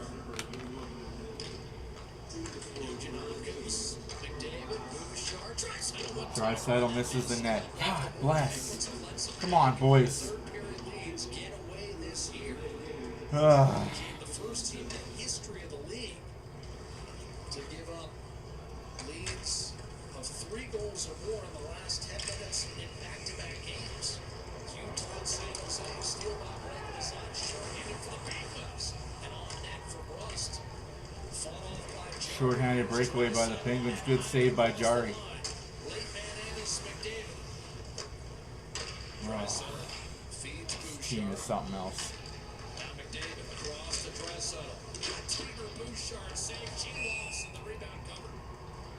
Solid save. That's a blast by Bouchard again. He kicks the spot. Okay, Barbershop. A foot off the ice, foot and a half. Like I said, Inside just enough for the okay, Barbershop. to stop it. And he does. Let's see how you like it when somebody threatens your mom, your dad, your kids. For Draisaitl, he can put pucks in from there. Shows up at your place of business even. There's the blast by Bouchard. With traffic But hey, in front, Chilovs is able to find it. it's okay though. Nice save. You're a man, right? Left hand out of it. That was 88. Clean draw won by Draisaitl, but a lunging Fucking ridiculous, dude. the zone. Penguins have killed 2 of the last I hope you have the day you deserve, man. possession. McDavid hits the line. Nugent Hopkins across to Bouchard. Draisaitl setting up in his office. Bouchard. Futile power play. 40 seconds on the power play. Draisaitl. Nice shot, Draisaitl. Could not hit it out of the zone. Held in by 36 seconds. Step into it. Dish off. Happens goaltender. By Bouchard. That stayed out. Rebound McDavid. Good zone keep by Bouchard. McDavid got through St. Ivan. And what time to save? She lost on Draisaitl. Good shot there by Draisaitl. Keep that shot coming. One more shot. Let's go. 16 seconds on the power play. One more. McDavid trade the puck. McDavid out wide. St. Ivan trying to stay with him. McDavid. St. Ivan. McDavid loses the puck. St. Ivan with control of the puck. He'll see Dewar in shorthanded. Bouchard back. Dewar on his backhand. Save jarring. Minute to go in the period. Oilers 4 shots on net on the power play. Draisaitl a steal. Teams now skating. I'm not talking about it there, Barbershop. It's not my story to tell. Off balance recovers. Then flipped it over. Just like the whole Draisaitl situation, not my story to tell. Malkin. Dishes off. If it happened to me, I'd be glad to tell you the story of the guy that didn't survive. Tipped off Jarry's stick. Roslovic after it. And now a lead pass to Nurse. Still plenty of time left in the period. Edmonton are trying to go to work here in the offensive zone. But quickly advanced to Wotherspoon by Carlson up the right-hand side. Crosby angles it on net. Wallman 10 seconds. Not wrong, Joe. Oilers have to hurry. Roslovic scoots across the line. 4 seconds. Missed. Came off the glass, and that'll do it for the second period. That'll do it. The Penguins get 5-1 Pittsburgh. Oilers got to have an amazing third period. No more excuses.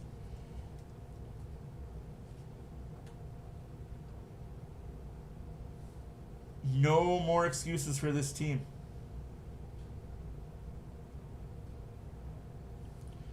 This is twice they've played a team back-to-back and have failed to do much. There's still a third period left. They could surprise.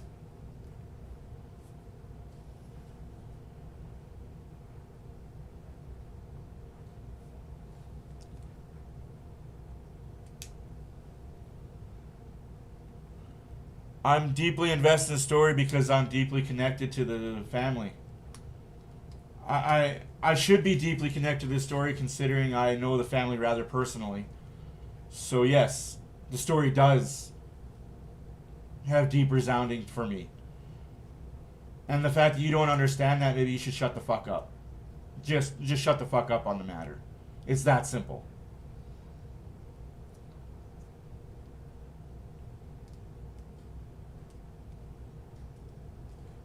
Because I am a father of kids, and I do have in-laws, and I am kind of a social media presence.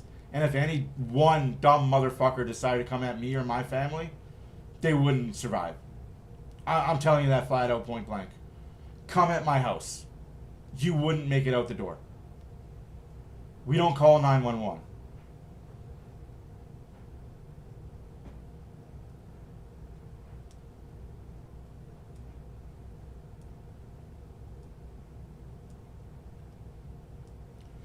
I'm not a Skinner fangirl, you stupid fucking moron. Like, dude, I don't want to block you, dude, but I will. Like, I'm at that point with you, dude. I've given you a lot of leniency and grace, but if you keep coming at me, and I can't come at you the same way, because you're a little bitch that hides behind a fake name, that's all there is to it. I'll just remove you, and it's that simple. Create another profile, see you in a couple days. So enough with it. I'm done. I'm done feeding you the fucking small-dicked ego that you have.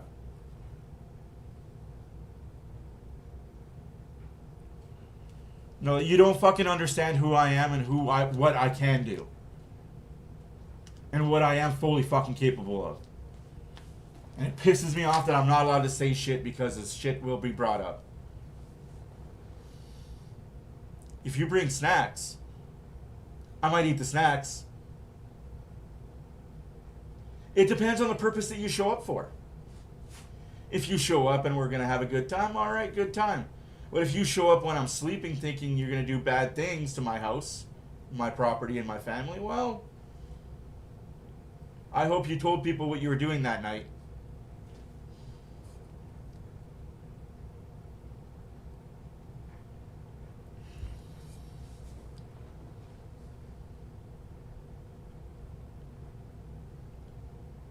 Like, I'm not going to tell you my whole life story, but there is a past that I have that I do not talk about. Yeah, right. Fake Oilers fan. Yeah, I'm that fake Oilers fan that told everybody to chill out. Ooh, Doritos. You had me at Doritos. You're right. I'm that fake Oilers fan that told everybody they were going to go to the Cup final 2 years ago, when everybody else said that they were missing playoffs. I'm that fake Oilers fan. I'm that fake Oilers fan that's had family members in the organization be the reason that the team stayed in Edmonton for a long time. But I'm that fake Oilers fan. Absolutely, kid. I like that. Well, since I'm a fake Oilers fan, might as well go watch a different team. Which team should I cheer for, guys? What are we changing the channel to? I'm a fake Oilers fan. I've only been a fan since 1984, but I'm a fake Oilers fan.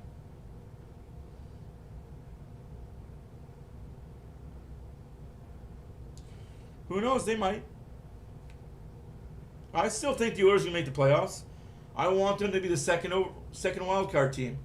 Go through the Central Division. It's not that hard.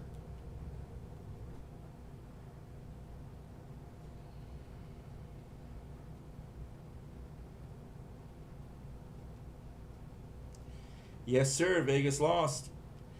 Out-of-town scoreboard. 1-1. Wild Red Wings. 5 minutes left in the second period. Predators beat the Senators 5-3. The Panthers beat the Jets 2-1 in a shootout. The Golden Knights lose to the Bruins 4-3. The Sabres beat the Montreal Canadiens 4-2. The Blackhawks beat the Hurricanes 4-3 in a shootout. The Columbus Blue Jackets beat the Dallas Stars 1-0 on a 1-0 goal with 10 minutes left in the first period. Zach Werenski.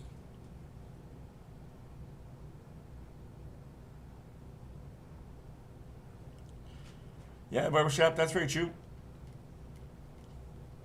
Maybe. I don't think that's going to happen. The goaltending for Colorado is suspect at best in the playoffs.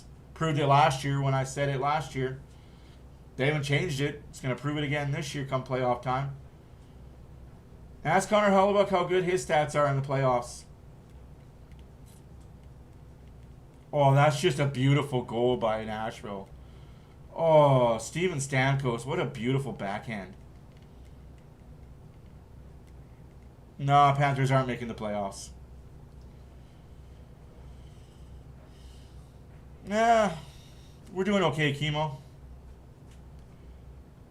Don't ask me, I'm a fake Oilers fan.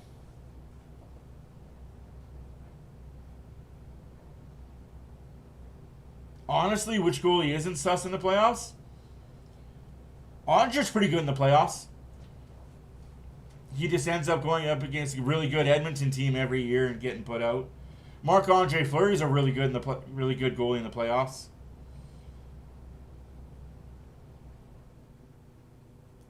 Archer Shilov's pretty good in the playoffs. Vasilevsky's really good in the playoffs.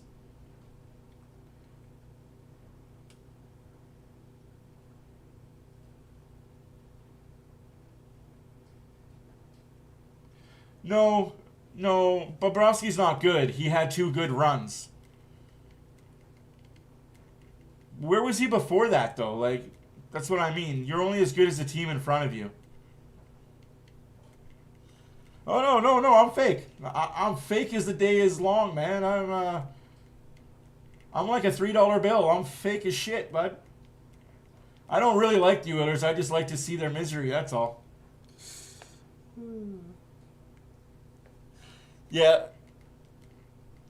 No, Skinner's decent. He's not good. He's not bad. He's as good as the team in front of him. Skinner's not great in the playoffs. Good enough to go back-to-back Cup finals, but not good enough to win it. You're not going to get me to say he's a great goalie. He's not. He's an average goalie, and that's all that they needed was average goaltending.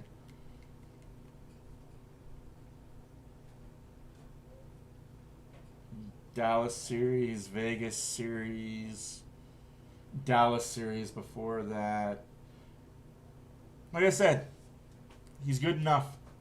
But the true test will be this year when Pittsburgh needs him for the playoffs and he's playing game 1 against probably the Islanders, might be Buffalo.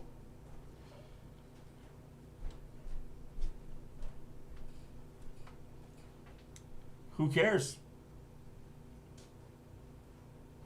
It doesn't matter how you got in net. What'd you do when you took over? Pretty damn good.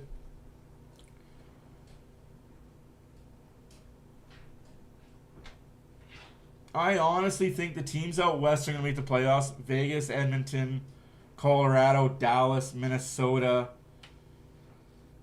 Seattle, Utah. That's my final predictions for the 8 spots. Out east, I have Tampa, Detroit, Montreal.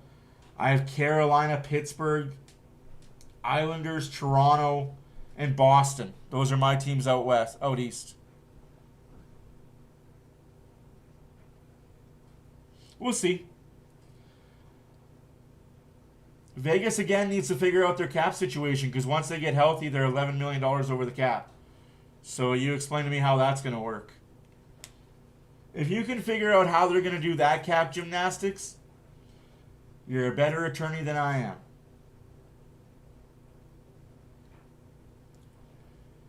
I just don't see Florida jumping 4 or 5 teams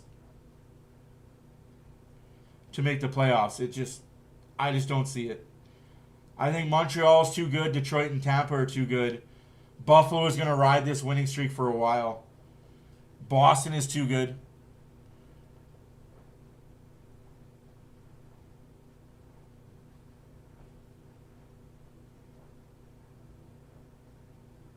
You know, like, money in, money out, sure. What money out for what money in? What does Pittsburgh want from Vegas that Vegas can offer for Skinner? Nothing. They want draft picks. Let's be honest. If Pittsburgh is willing to trade Skinner, it's going to be for draft picks and future considerations. It's not going to be for a player now. No, I don't think they're still good. I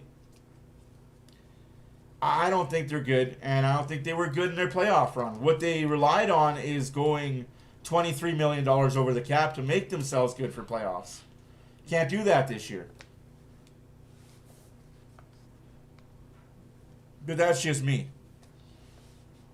Like we can't get lost in the sauce. The teams that have won the cup the last 5 years circumvented the cap to the point where some of them were as high as $30 million over the cap. That's a whole that's an almost full NHL roster that they were over the cap for.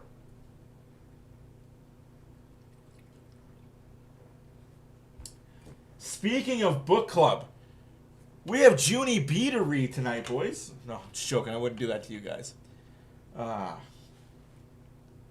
Junie B. Jones and the Secret Library. Book club.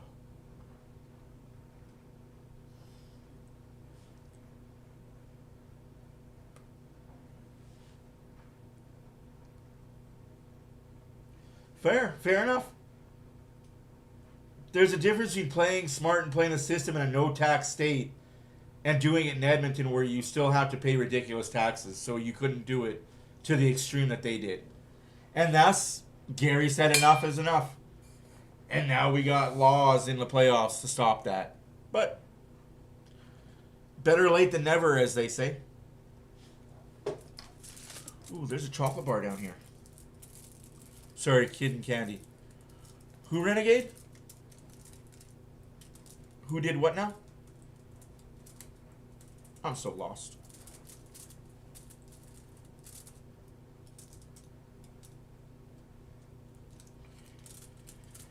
Tampa, Vegas, Panthers, and before that, Chicago, LA.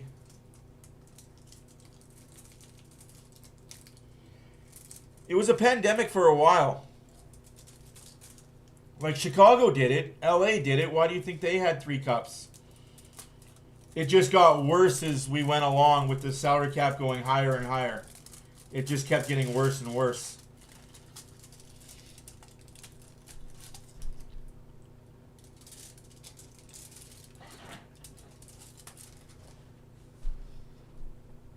And I don't blame the teams. Hey, if it's there, it's there. Use it, use it. But it made it really unfair when you used it with a no-tax state. And teams in Canada couldn't take advantage of it.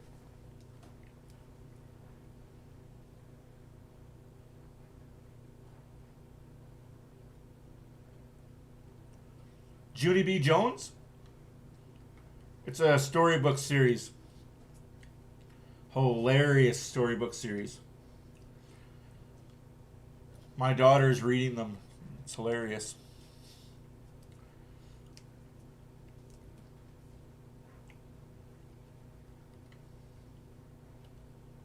Right now we're reading the book Junie B. Jones and the Sneaky Peeky Spy. Sneaky Peeky Spy.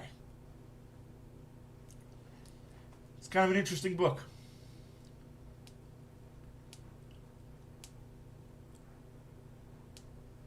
Super fudge. Well,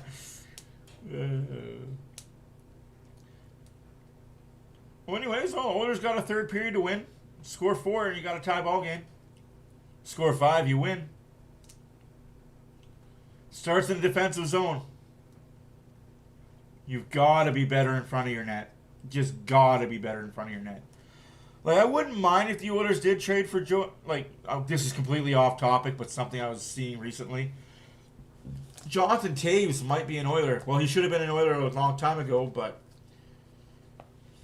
due to some circumstances, just didn't come to fruition.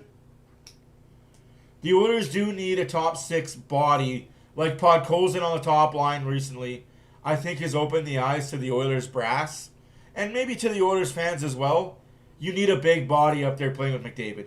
You need a banger up there to help McDavid Hyman out.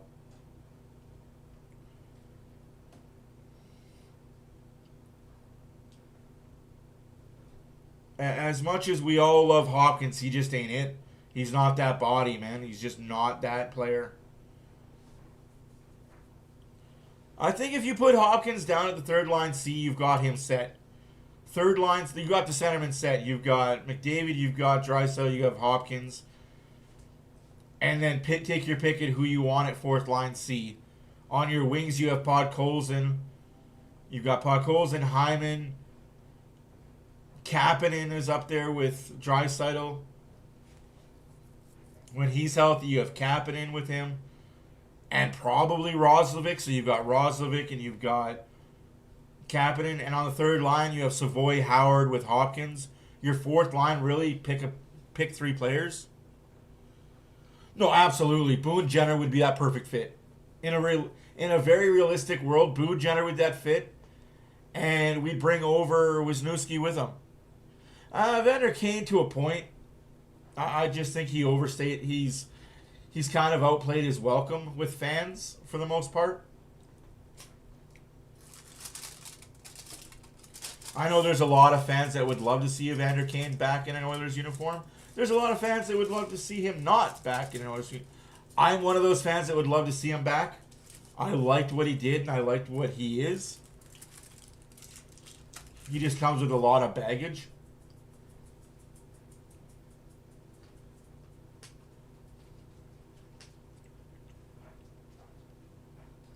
I mean, if you were the Oilers, you could put a trade in with Columbus.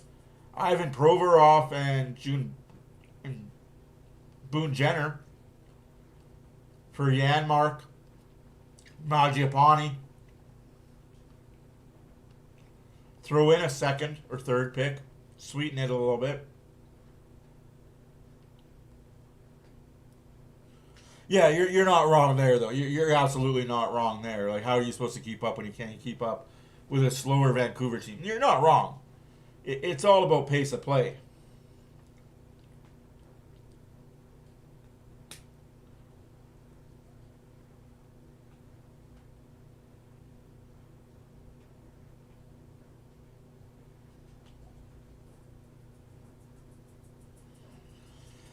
Not wrong, Jodes. Not wrong at all. Also here Saturday to watch the Washington Capitals, so they will be overjoyed with the games they picked to see here In Oil Country, will welcome our visitors from the UK. That's next up for Edmonton, a Hockey Night in Canada clash. You're not wrong though. Like Renegade, you're completely not wrong. Lost the last place Vancouver last night. They've dropped 5 in a row. 7-8. No way. It's going to be an awesome third period. Oilers going to score the first goal coming out of the break. Lou, you're talking to Logan Thompson heading to the Olympics as the Capitals starting goalie. I don't think they're going to have Logan Thompson coming to the Oilers. Yeah, no kidding.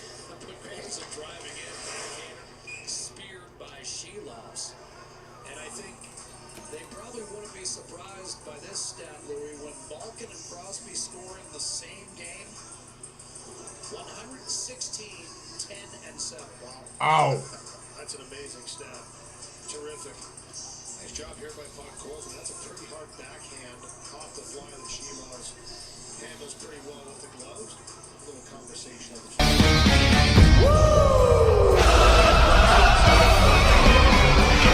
Look out. Draisaitl going to be chased out of the circle. Don't say that. 4 times it's happened. And they're matching. The Oilers can't win 3 straight. Better not lose 3 straight. Together. His first year, he immediately was Pittsburgh's second leading scorer. And then a couple of years later, on the Art Ross and the Conn Smythe. Come on, Edmonton. Adjust, but Kulak unable to handle that. Collective asses pulled out of your heads now. Pounce on it, throw it across. That's blister robbed by Mangiapane. That's the glove of Shelovs. Mangiapane skating with Podkolzin on this line now. Draisaitl in the middle. Edmonton switching it up. Wouldn't be surprised, Louis, if we see some shuffles if the score continues. I'm going to go Broncos and Rams. Pittsburgh's favor. Just for Chris Knobloch to take a peek. try some things out. That was a good look. by Fair point, Brad. Nice Fair pass point. by Draisaitl off the fly. He went for a little too much and missed the net. Trying to pick that corner perfectly. It was a rocket. Kulak shovels it in down low and then got tattooed by his former partner, Darnell Nurse. Now Isaac Howard springs loose. Chinikov back, a shot. Gloved by Shelovs. I mean, we've still got Minnesota, Anaheim, That one off the stick of Isaac Howard, maybe a little bit San Jose, Toronto, and Calgary before the break. So fast by Draisaitl. still got lots of hockey left before the February break. It's just they got to figure it out. They got to figure out how to play and play properly. On that one.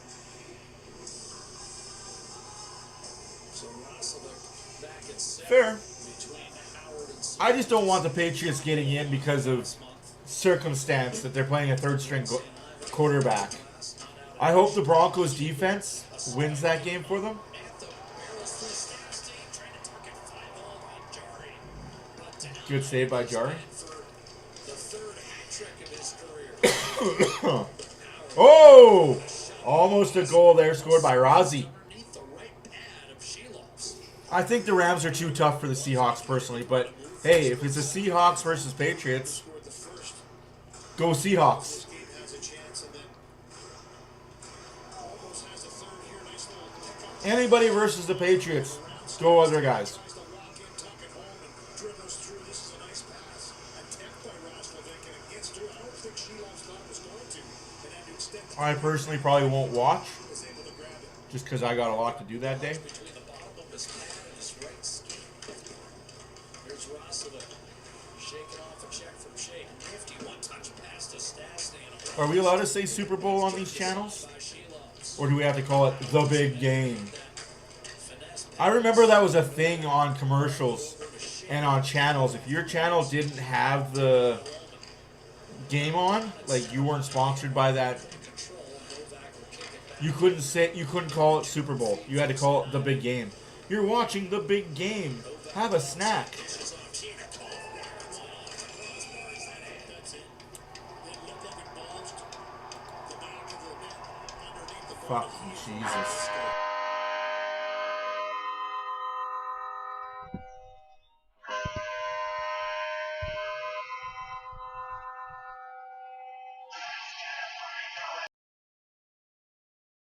fuck's sakes, boys. Wake the fuck up. As you mentioned earlier, Chinikov comes over from the Columbus Blue Jackets, former first-round draft pick. It just didn't really work out there, but they feel he's a ton of skill. He's playing with Malkin on this line.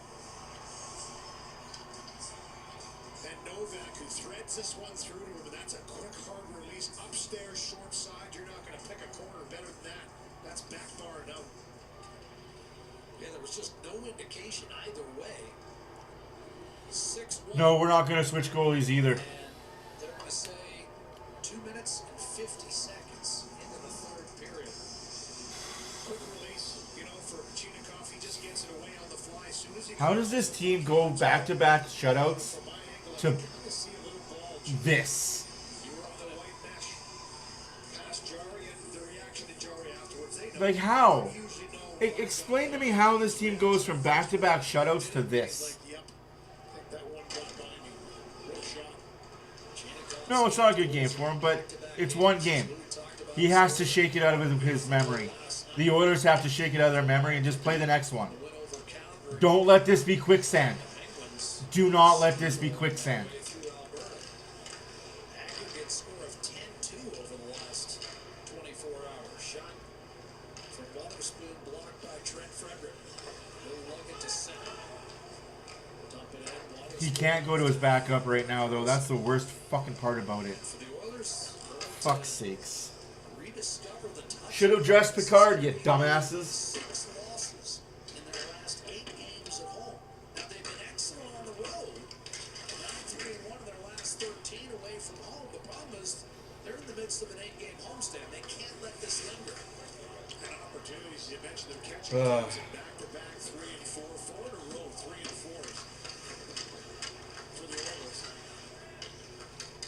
Tumble there by Emerson with the boards on the forecheck. They're still making playoffs, but I'm not going to be that guy. Playoffs, still playoffs. They're too good of a team not to make playoffs. There's too much time left for them to figure it out not to make playoffs. They just got to figure out how to play proper hockey for a full 60 minutes times 3 or 4. Remains intact. This is going to be an ice and call whistle against Kulak with 4.5 gone by in the third. It does. Alberta wins. Good thing it's only a one game. The way you got to look at it, though, is just every game's a one game. 1 of 1. Move on to the next one. I know it's not the prettiest saying in the world, but 1 of 1. It's like they say in football. Every week we're 1-0. We win a game, we're 1-0. We lose a game, we're 0-1. Every week, it's a new game, 1-0. 0-0 to start the week, 1-0 or 0-1 to end the week. Kulak's return to their hometown and going quite nicely. Tonight at Fair point, Here's but Colson up to Drysdale. Rick Barnes it's hockey, man. Sometimes some things turn into dumb things. former teammates in Calgary. Kulak I honestly don't even want to do a post game of this game. I might just make a video on TikTok, post it on YouTube, and just say, hey, have fun, boys. Like, I honestly don't want to go through the ups and downs of this game. turns it inside. That's going to be taken by Kindle trying to thread it through to Wallman. Nice defensive play against Matthews. Yeah. Again, trying to hunt down another opportunity at that hat trick. He's taken off, isn't he? Oh, yeah. Ross to Samoa. Wallman. That was moved by Chinikov up top. Bouchard had a attempt.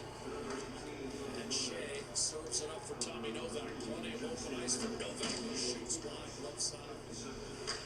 Rebound reversed by Savoy, stepping up St. Ivanhoe to maintain the zone for Pittsburgh.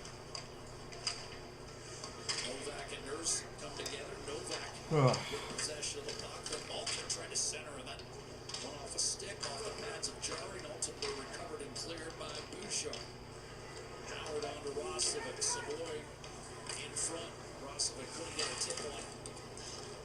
Ekholm trying to And shot. Pittsburgh played last night, yep. And Washington plays tomorrow night against Calgary. Anaheim plays Sunday night against Calgary. Every team we're getting right now is on a back-to-back. So there's absolutely no fucking excuse for this team to do this. Plus picks it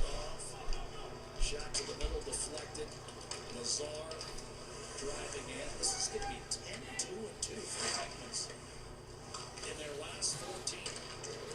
Lost to Edmonton back in December, was part of that 8-game winless skid. Pittsburgh out of playoff position. Looked like another loss. He's not liking this, guys. Like, as much as we want to say, There was a terrible feeling around Yes. Skinner's not enjoying this. Like, that's not his personality. That's not the type of guy he is. They had a great start to the season. I think surprised everybody, but no surprise now with the way they're playing. A great defensive team and now starting to get the depth scoring throughout their lineup. All lines are chipping in. 6 goals in Seattle, 6 more tonight, 3 days later. As Louis talked about, 3 games in their last 4 nights. They'll get some time off before clashing with Son of a bitch. But this has a chance to be a really special trip now for the Penguins. Honestly, it's not his MO to All of a sudden, feeling let's start seeing happy and joy over his best friends, or friends at the very least, getting beat. by Dewar.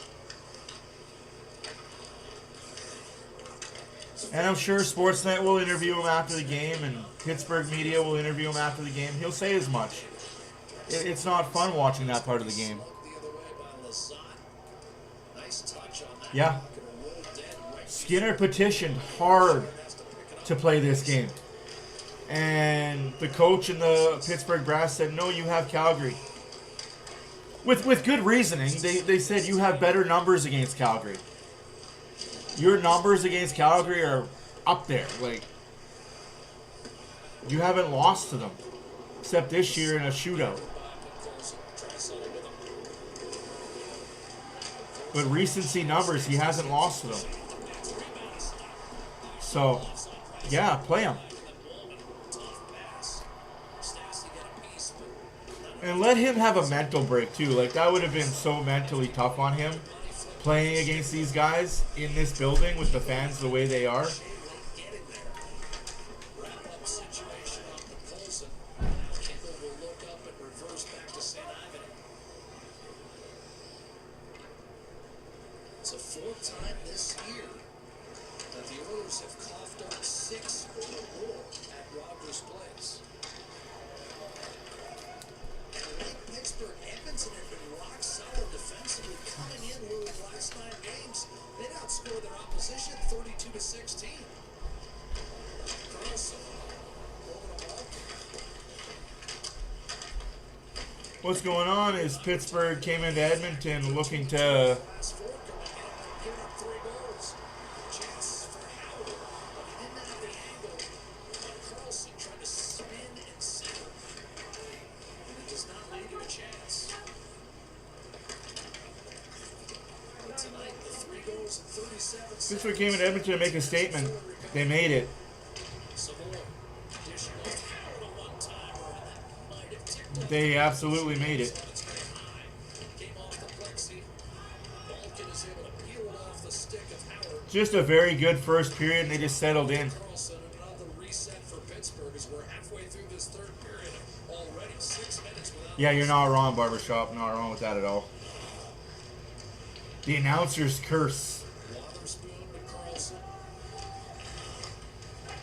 Sadly, he does. Bouchard up to Lazar. But we won't be talking about him anymore after this game. We're all going to move on because this will be the last time he should be mentioned in a broadcast. Another save by Sheloffs. Got a piece of Lazar's shot. It might have also caught We talk about him, Brad, because of how the fans treated him Bouchard. and wanted him gone. Sit down low. Good shift here for Edmonton. Just like we still talk about Devin Dubnyk, the way the fans treated him and wanted him gone. Jeff Delorier, same thing. The fans treated him and wanted him gone. All the way back to Bob Essenza. If you guys know who Bob Essenza is, another one of the goalies the fans wanted to ride out of the playoffs. Oh yeah, playoffs are happening. It's just get over this slump that they're in. They have to play well, but sometimes you're going to come up against a team that things go right for them. And you know what? They had the shorthanded goal to make it 3-1, but the that Pittsburgh just didn't look back and have scored 3 more since then. Couple good chances here in the third, and give Shelov's credit. This is a nice pass out the slot to Lazar, and Shelov's up to the task. Oh, there's no joke about that. Absolutely. But then you'd have to let go of Demko, and you'd have to explain to your fans why you let go of Demko. Although, with the injuries, kind of made sense. That is a question that a Vancouver fan.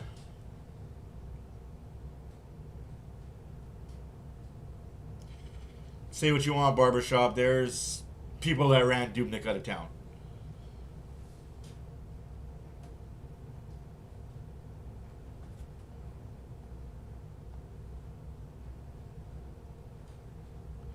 One guy in management in particular ran Dubnyk out of town. We know who that guy was. Very prominent Oiler in the 80s. Didn't like Dubnyk's style. Didn't like Dubnyk as a person. Ran him out. Him and some of the fans ran him out. But it's okay.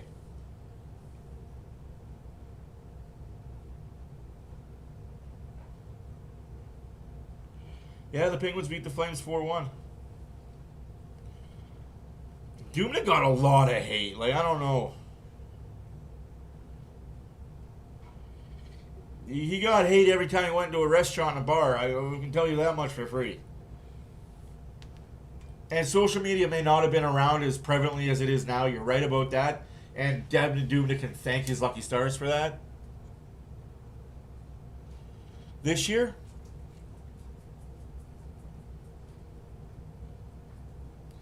this year is just one of those years for the Oilers. I don't know. I don't know if the Oilers are tired from going to back-to-back Cup finals or it's just too much turnover. But something needs to be figured out, and quickly. Oh, I get you, Brad. I get what you're saying. Something needs to be figured out quickly in this team. A trade?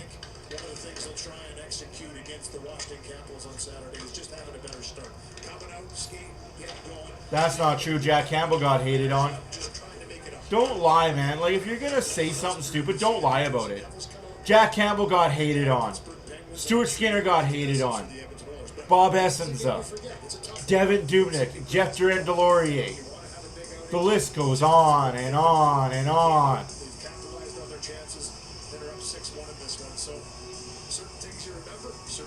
Can't trade him. No movement clause, and he's best friends with the captain. And his contract is too high. Mangiapane, Janmark. It's a new record against Edmonton, so yeah, it was ugly right from the get-go. They tried to dig in, made it 3-1. Yeah, no, absolutely. Maj is definitely going bye-bye. Back end, Ty Emberson, Calvin Pickard. Oh, that's a hit from behind, not called.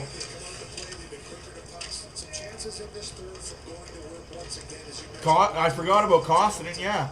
Costa-win was what a lot of fans called him. Hey, look, it's Mikko Costa-win. Or do you not remember that joke that went around? Hey, it's Mikko Costa-win. But that, you're right. The fans didn't hate him. No. It's,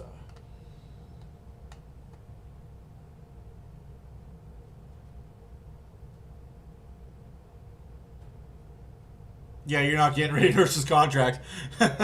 Although Calgary is looking to trade White Cloud, which is hilarious that you got him because you thought he'd be a piece, but now you're looking to trade him. I mean, it is what it is. Vegas definitely overpaid for Anderson, though. Teams haven't really had a lot of venom for one another. Good on Calgary. Well, again, the games. That's not banter with fans, dude. Don't do that. Like, don't be that guy, Barbershop. Mikko Kostas again? Yeah, that had nothing to do with banter with fans. That was pure disdain for the goalie. When you're bringing signs to games that say that, and you're saying that on social media, that's not banter with fans. That's crazy that that's what you think, though. Yeah, other team fan bases say that all the time, not the Oilers fans themselves. Come on, dude. Be better. Be better. 6 minutes left to go in the third period. 6-1 Pittsburgh. Shots are 27-20 for the Oilers. Right. No signs. Right. I was just imagining that in 2011, 2012. No, they don't. No, they don't. Security does not take away signs at Oilers games. The only way security takes a sign away is if there's profanity, nudity, or racial slurs. Anything else is fair game. Trust me, I brought lots of signs to Oilers games.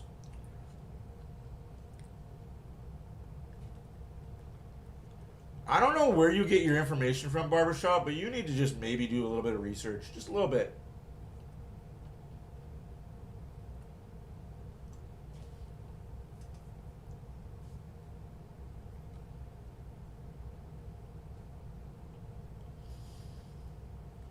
There's signs all over Rogers' place right now.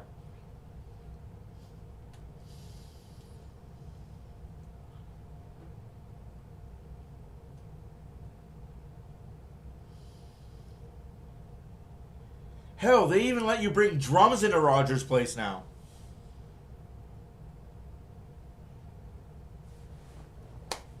Sir! Sir! Do you want me to take a screenshot of signs that are right now at the game? I can show you. Sir, there's signs at the Oilers game right now.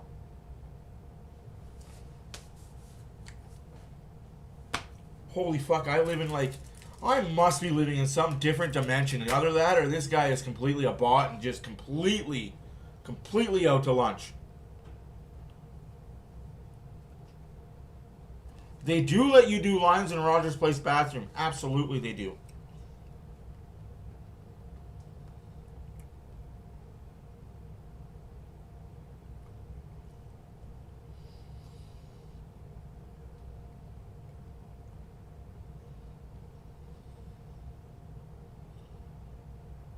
No pregame skate. Dude, you are out to lunch because I always bring a pregame skate line sign.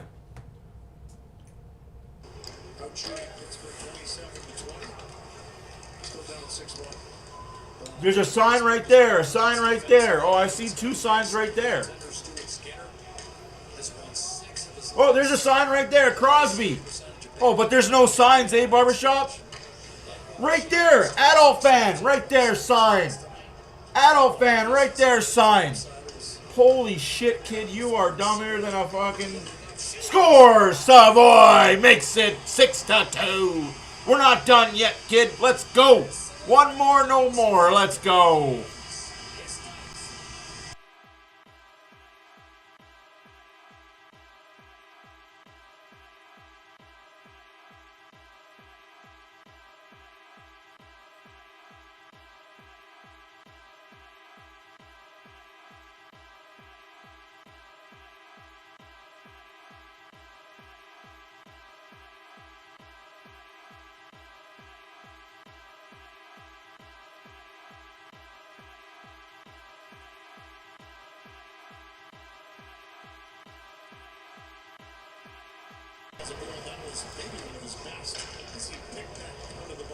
Barbershop, there's a sign saying Crosby.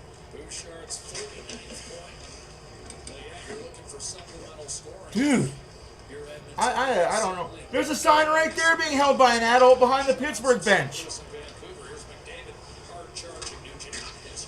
Oh my fucking god, kid. Like I said, Barbershop, you need to get your eyes checked or go to an Oilers game one time. Tell me where you live and I'll send you tickets. I'll send you a ticket to the Oilers game.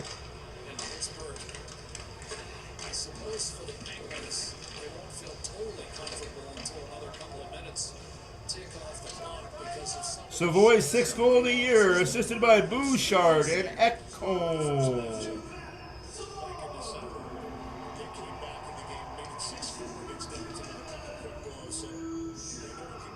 Sorry, they took the Ekholm assist away. 6-2 Pittsburgh.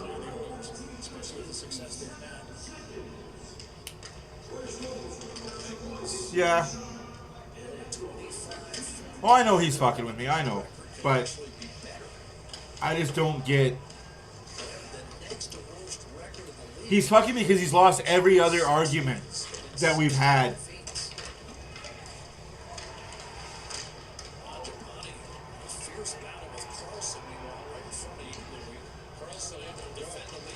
Yeah, they're going to re-sign Savoy.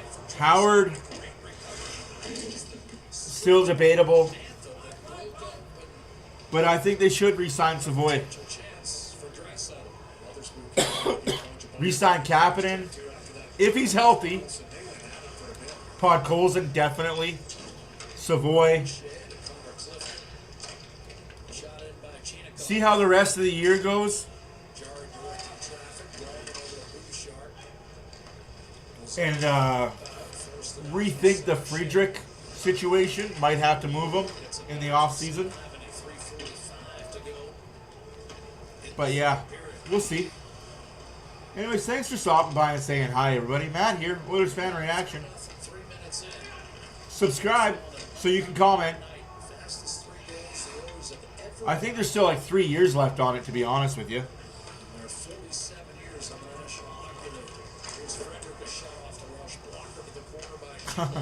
Which sounds like a long time, but...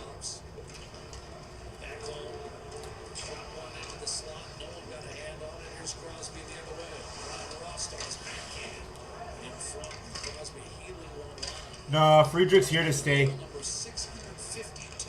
He's just got to figure his game out. He's got to figure out that he's a third-line player. Oh, shit, thank you. 4 left. Ouch. Yeah, that Nurse contract is a tough one to swallow. But, yeah, if you're going to move Friedrich, you got to move him in the offseason. But who knows? He might pan out. He might have a good playoff run with us. Yeah, this is the last contract Nurse is going to get higher than $3-4 million. But no, like, in all honesty, like, Friedrich might show up in the playoffs and be that playoff performer. And unfortunately, that's where a lot of these guys get their paychecks from, is how good you are in the playoffs. Bouchard, for example. Regular season, okay, meh. But playoffs, he's a dynamo playoff performer. Can't deny it. You can't deny how good he is in playoffs.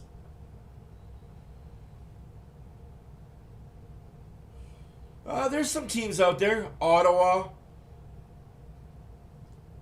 San Jose. Columbus.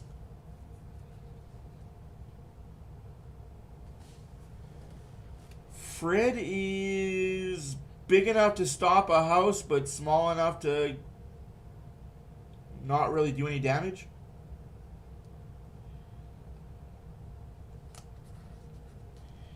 He is listed as 6'3", 221 pounds.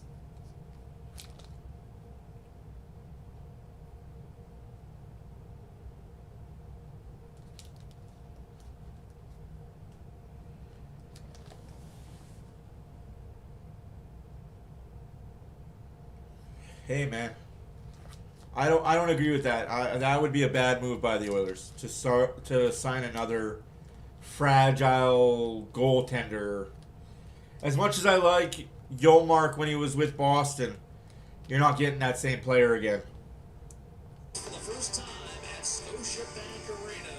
Yeah, it's a little bit on the it's a little bit on the above average side, but yeah, it's average-ish.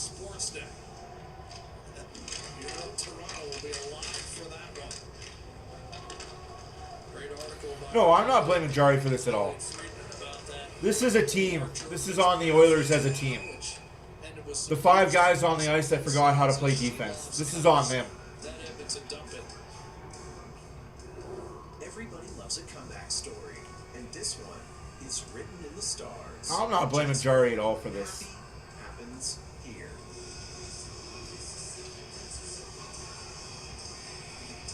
I'm not going to praise him. but I'm not gonna give them any shit for it. Like, teams didn't show up. But this is also only the second time since mid-November the Oilers are going to lose back-to-back games in regulation. That's the key. They haven't been able to stretch. What the hell?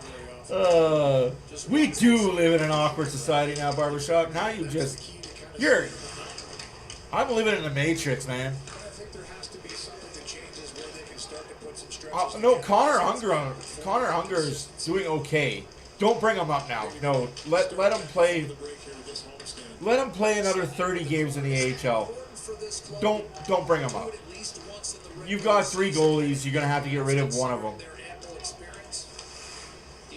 No, not yet. Knight is still young. I don't think it matters with this kid. I gotcha. It just feels good. When you win, you feel great. Everybody's happy when you're done. It's a completely different feeling, and it's game by game, and you buckle up and you get ready for the next one. When you're winning, McDavid will be fine. Draisaitl will be fine. He shouldn't have played this game, but he's a German. He doesn't. it's been a tough grind this year for everything. Make no points. Jesus, Barbershop. Oy, oy, oy. They've been consistent with that. They haven't let it get out of reach either, and that's also key. Yeah, that's pretty scary, eh? 2 games in a row, no point by McDavid. Scary times in Edmonton. Trade them all. Sell the team. His last shift of the game for Blue Shark with a minute 20 on the clock. Who wants to buy the Edmonton Oilers? Slipped a pass back to McDavid. Jesus Christ, Barbershop. Back-to-back games left. Oh, I love you, dude. Never change, man. Never change. 1 minute remaining in the 3rd period. 1 minute remaining in the 3rd period. To clear up the right-hand side. And out. David hasn't come off yet. Mantha protecting the puck, drops it for Ryan Shea. Final minute. You know what? You say that, Jones, but they'll probably surprise everybody and score like 10. They'll probably win 10-0 on Saturday. The way this Jacqueline High team goes. Forward a point this year, bro. That makes sense. You know, as he goes, the team goes, and that's just the way it is. And he drives. Honestly, they'll probably win like 4 or 5-0 against Washington on Saturday. Everyone else just kind of settles into place and follows suit. I know that's a lot of pressure to throw. You never know with this Jacqueline High team. Not just I've been saying it for years. anywhere he's What played. team is this? Jacqueline High. Wallman sends it down low. St. Anthony comes over, got tripped up. Lazar trying to knife one out front. Eventually did. Curtis Lazar. Get a shot away. Then tried to center that one through the wickets. And this one-time rip by Wallman. And a save up near the clavicle made by Shelovs. If the Oilers show up today like they do on Saturday, yep, that's a high possibility. More draw with 12 seconds on the clock. But in saying that, they're not going to change their game getting back to McDavid and Draisaitl. This is a blast that goes through a little bit of traffic up high on Shelovs. You do need other guys to step up, and for them, they won't change. Who does Washington play on Friday in net? Thompson or the other guy? But for Edmonton, I don't even know who their backup goalie is. years, when they do get that depth production, they are a hard team to play against. And that's the key. First time all year, McDavid's going to go back-to-back games without a point. That's the sad part of it. You never know which Oiler team's going to show up, man. It's like the Magic School Bus, right? Like, what team shows up? Oilers good, Oilers bad. We don't know because there's no middle ground. Let it. I'm not worried about standings, man. I am not worried about who's coming up, who's staying down, who's good, who's not good. Not worried about it. Nothing changes in the standings for the Oilers tonight. Oilers are still going to make the playoffs. Oilers are still going to be 1 through 8. Anywhere in there. –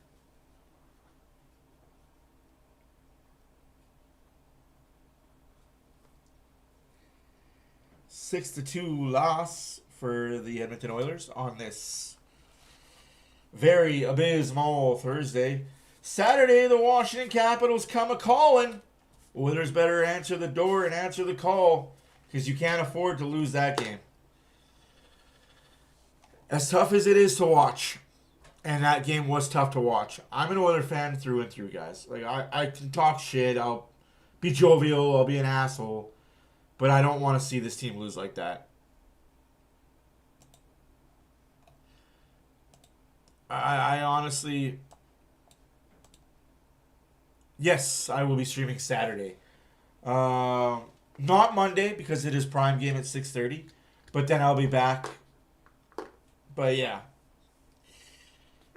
Oilers cannot have games like this, outings like this. It just can't happen. There's no excuse for it.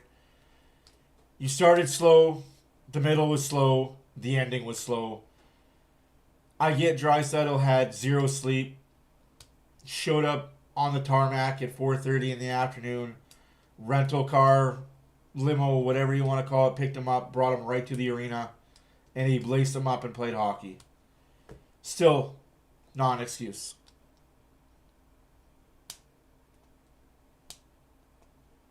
Yeah, you're not wrong. This team is terrible tonight. I'm not going to say this team was terrible this year. This team was terrible tonight. But that's the best part about the next game. You can erase it and be better next time. That's all you can be, right? Be better than you were yesterday. That goes in life too, man. Be better than the person you were yesterday. Don't compete with the person next to you. Don't compete with your brother, your sister, your mother, your dad. Don't compete with your neighbor. Compete with the person you were yesterday. That is honestly all I can say, is just be better than the person you were yesterday. Oilers got to be better tomorrow than they were today. Otherwise, it's going to be a long homestand, and a lot of fans are going to start to get angrier than they already are.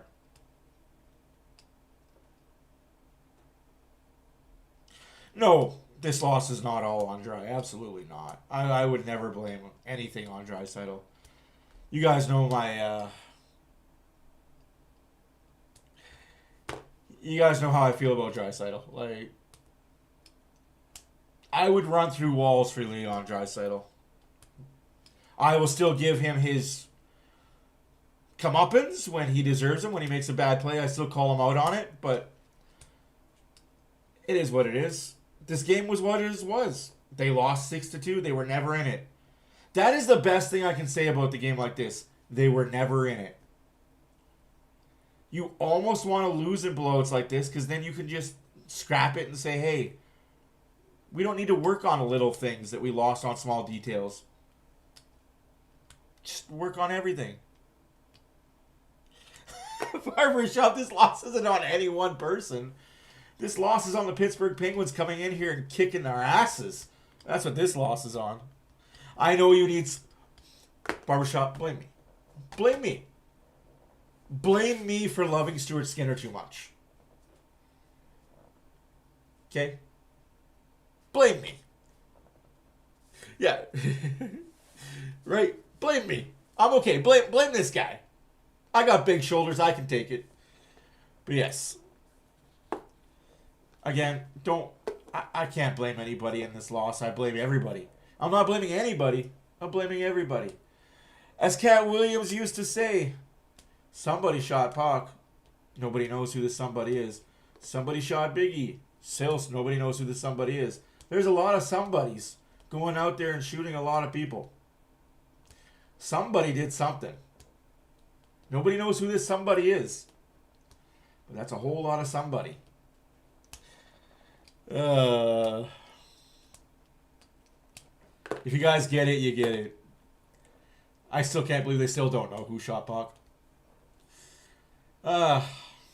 Jay-Z, you're a wonderful man. Anyways, guys, my name is Matt for OilersFanReaction. I gotta go help my wife put a kid to bed. I'll see you guys on Saturday, 8 p.m. Hockey night in Canada. Game 2 of a doubleheader.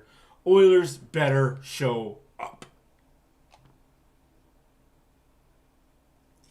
You're not wrong. You may not be right, but you're not wrong either. It would have definitely halted the momentum of Pittsburgh. Cost you a penalty, sure, but you killed the penalties you had today. Reggie White killed Duke. Did he? That's good to know.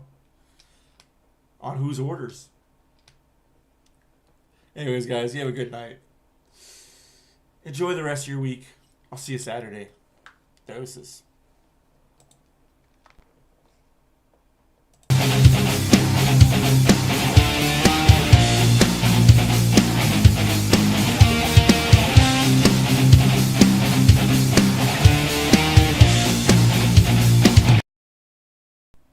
Thank you all for stopping by and saying hi. My name is Matt for OilersFanReaction. If you haven't yet, subscribe.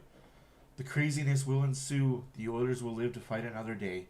Tonight, it's one of those nights. Oilers lose 6-2 to the Pittsburgh Penguins. On to Saturday where they take on the Washington Capitals. Start on time. Start on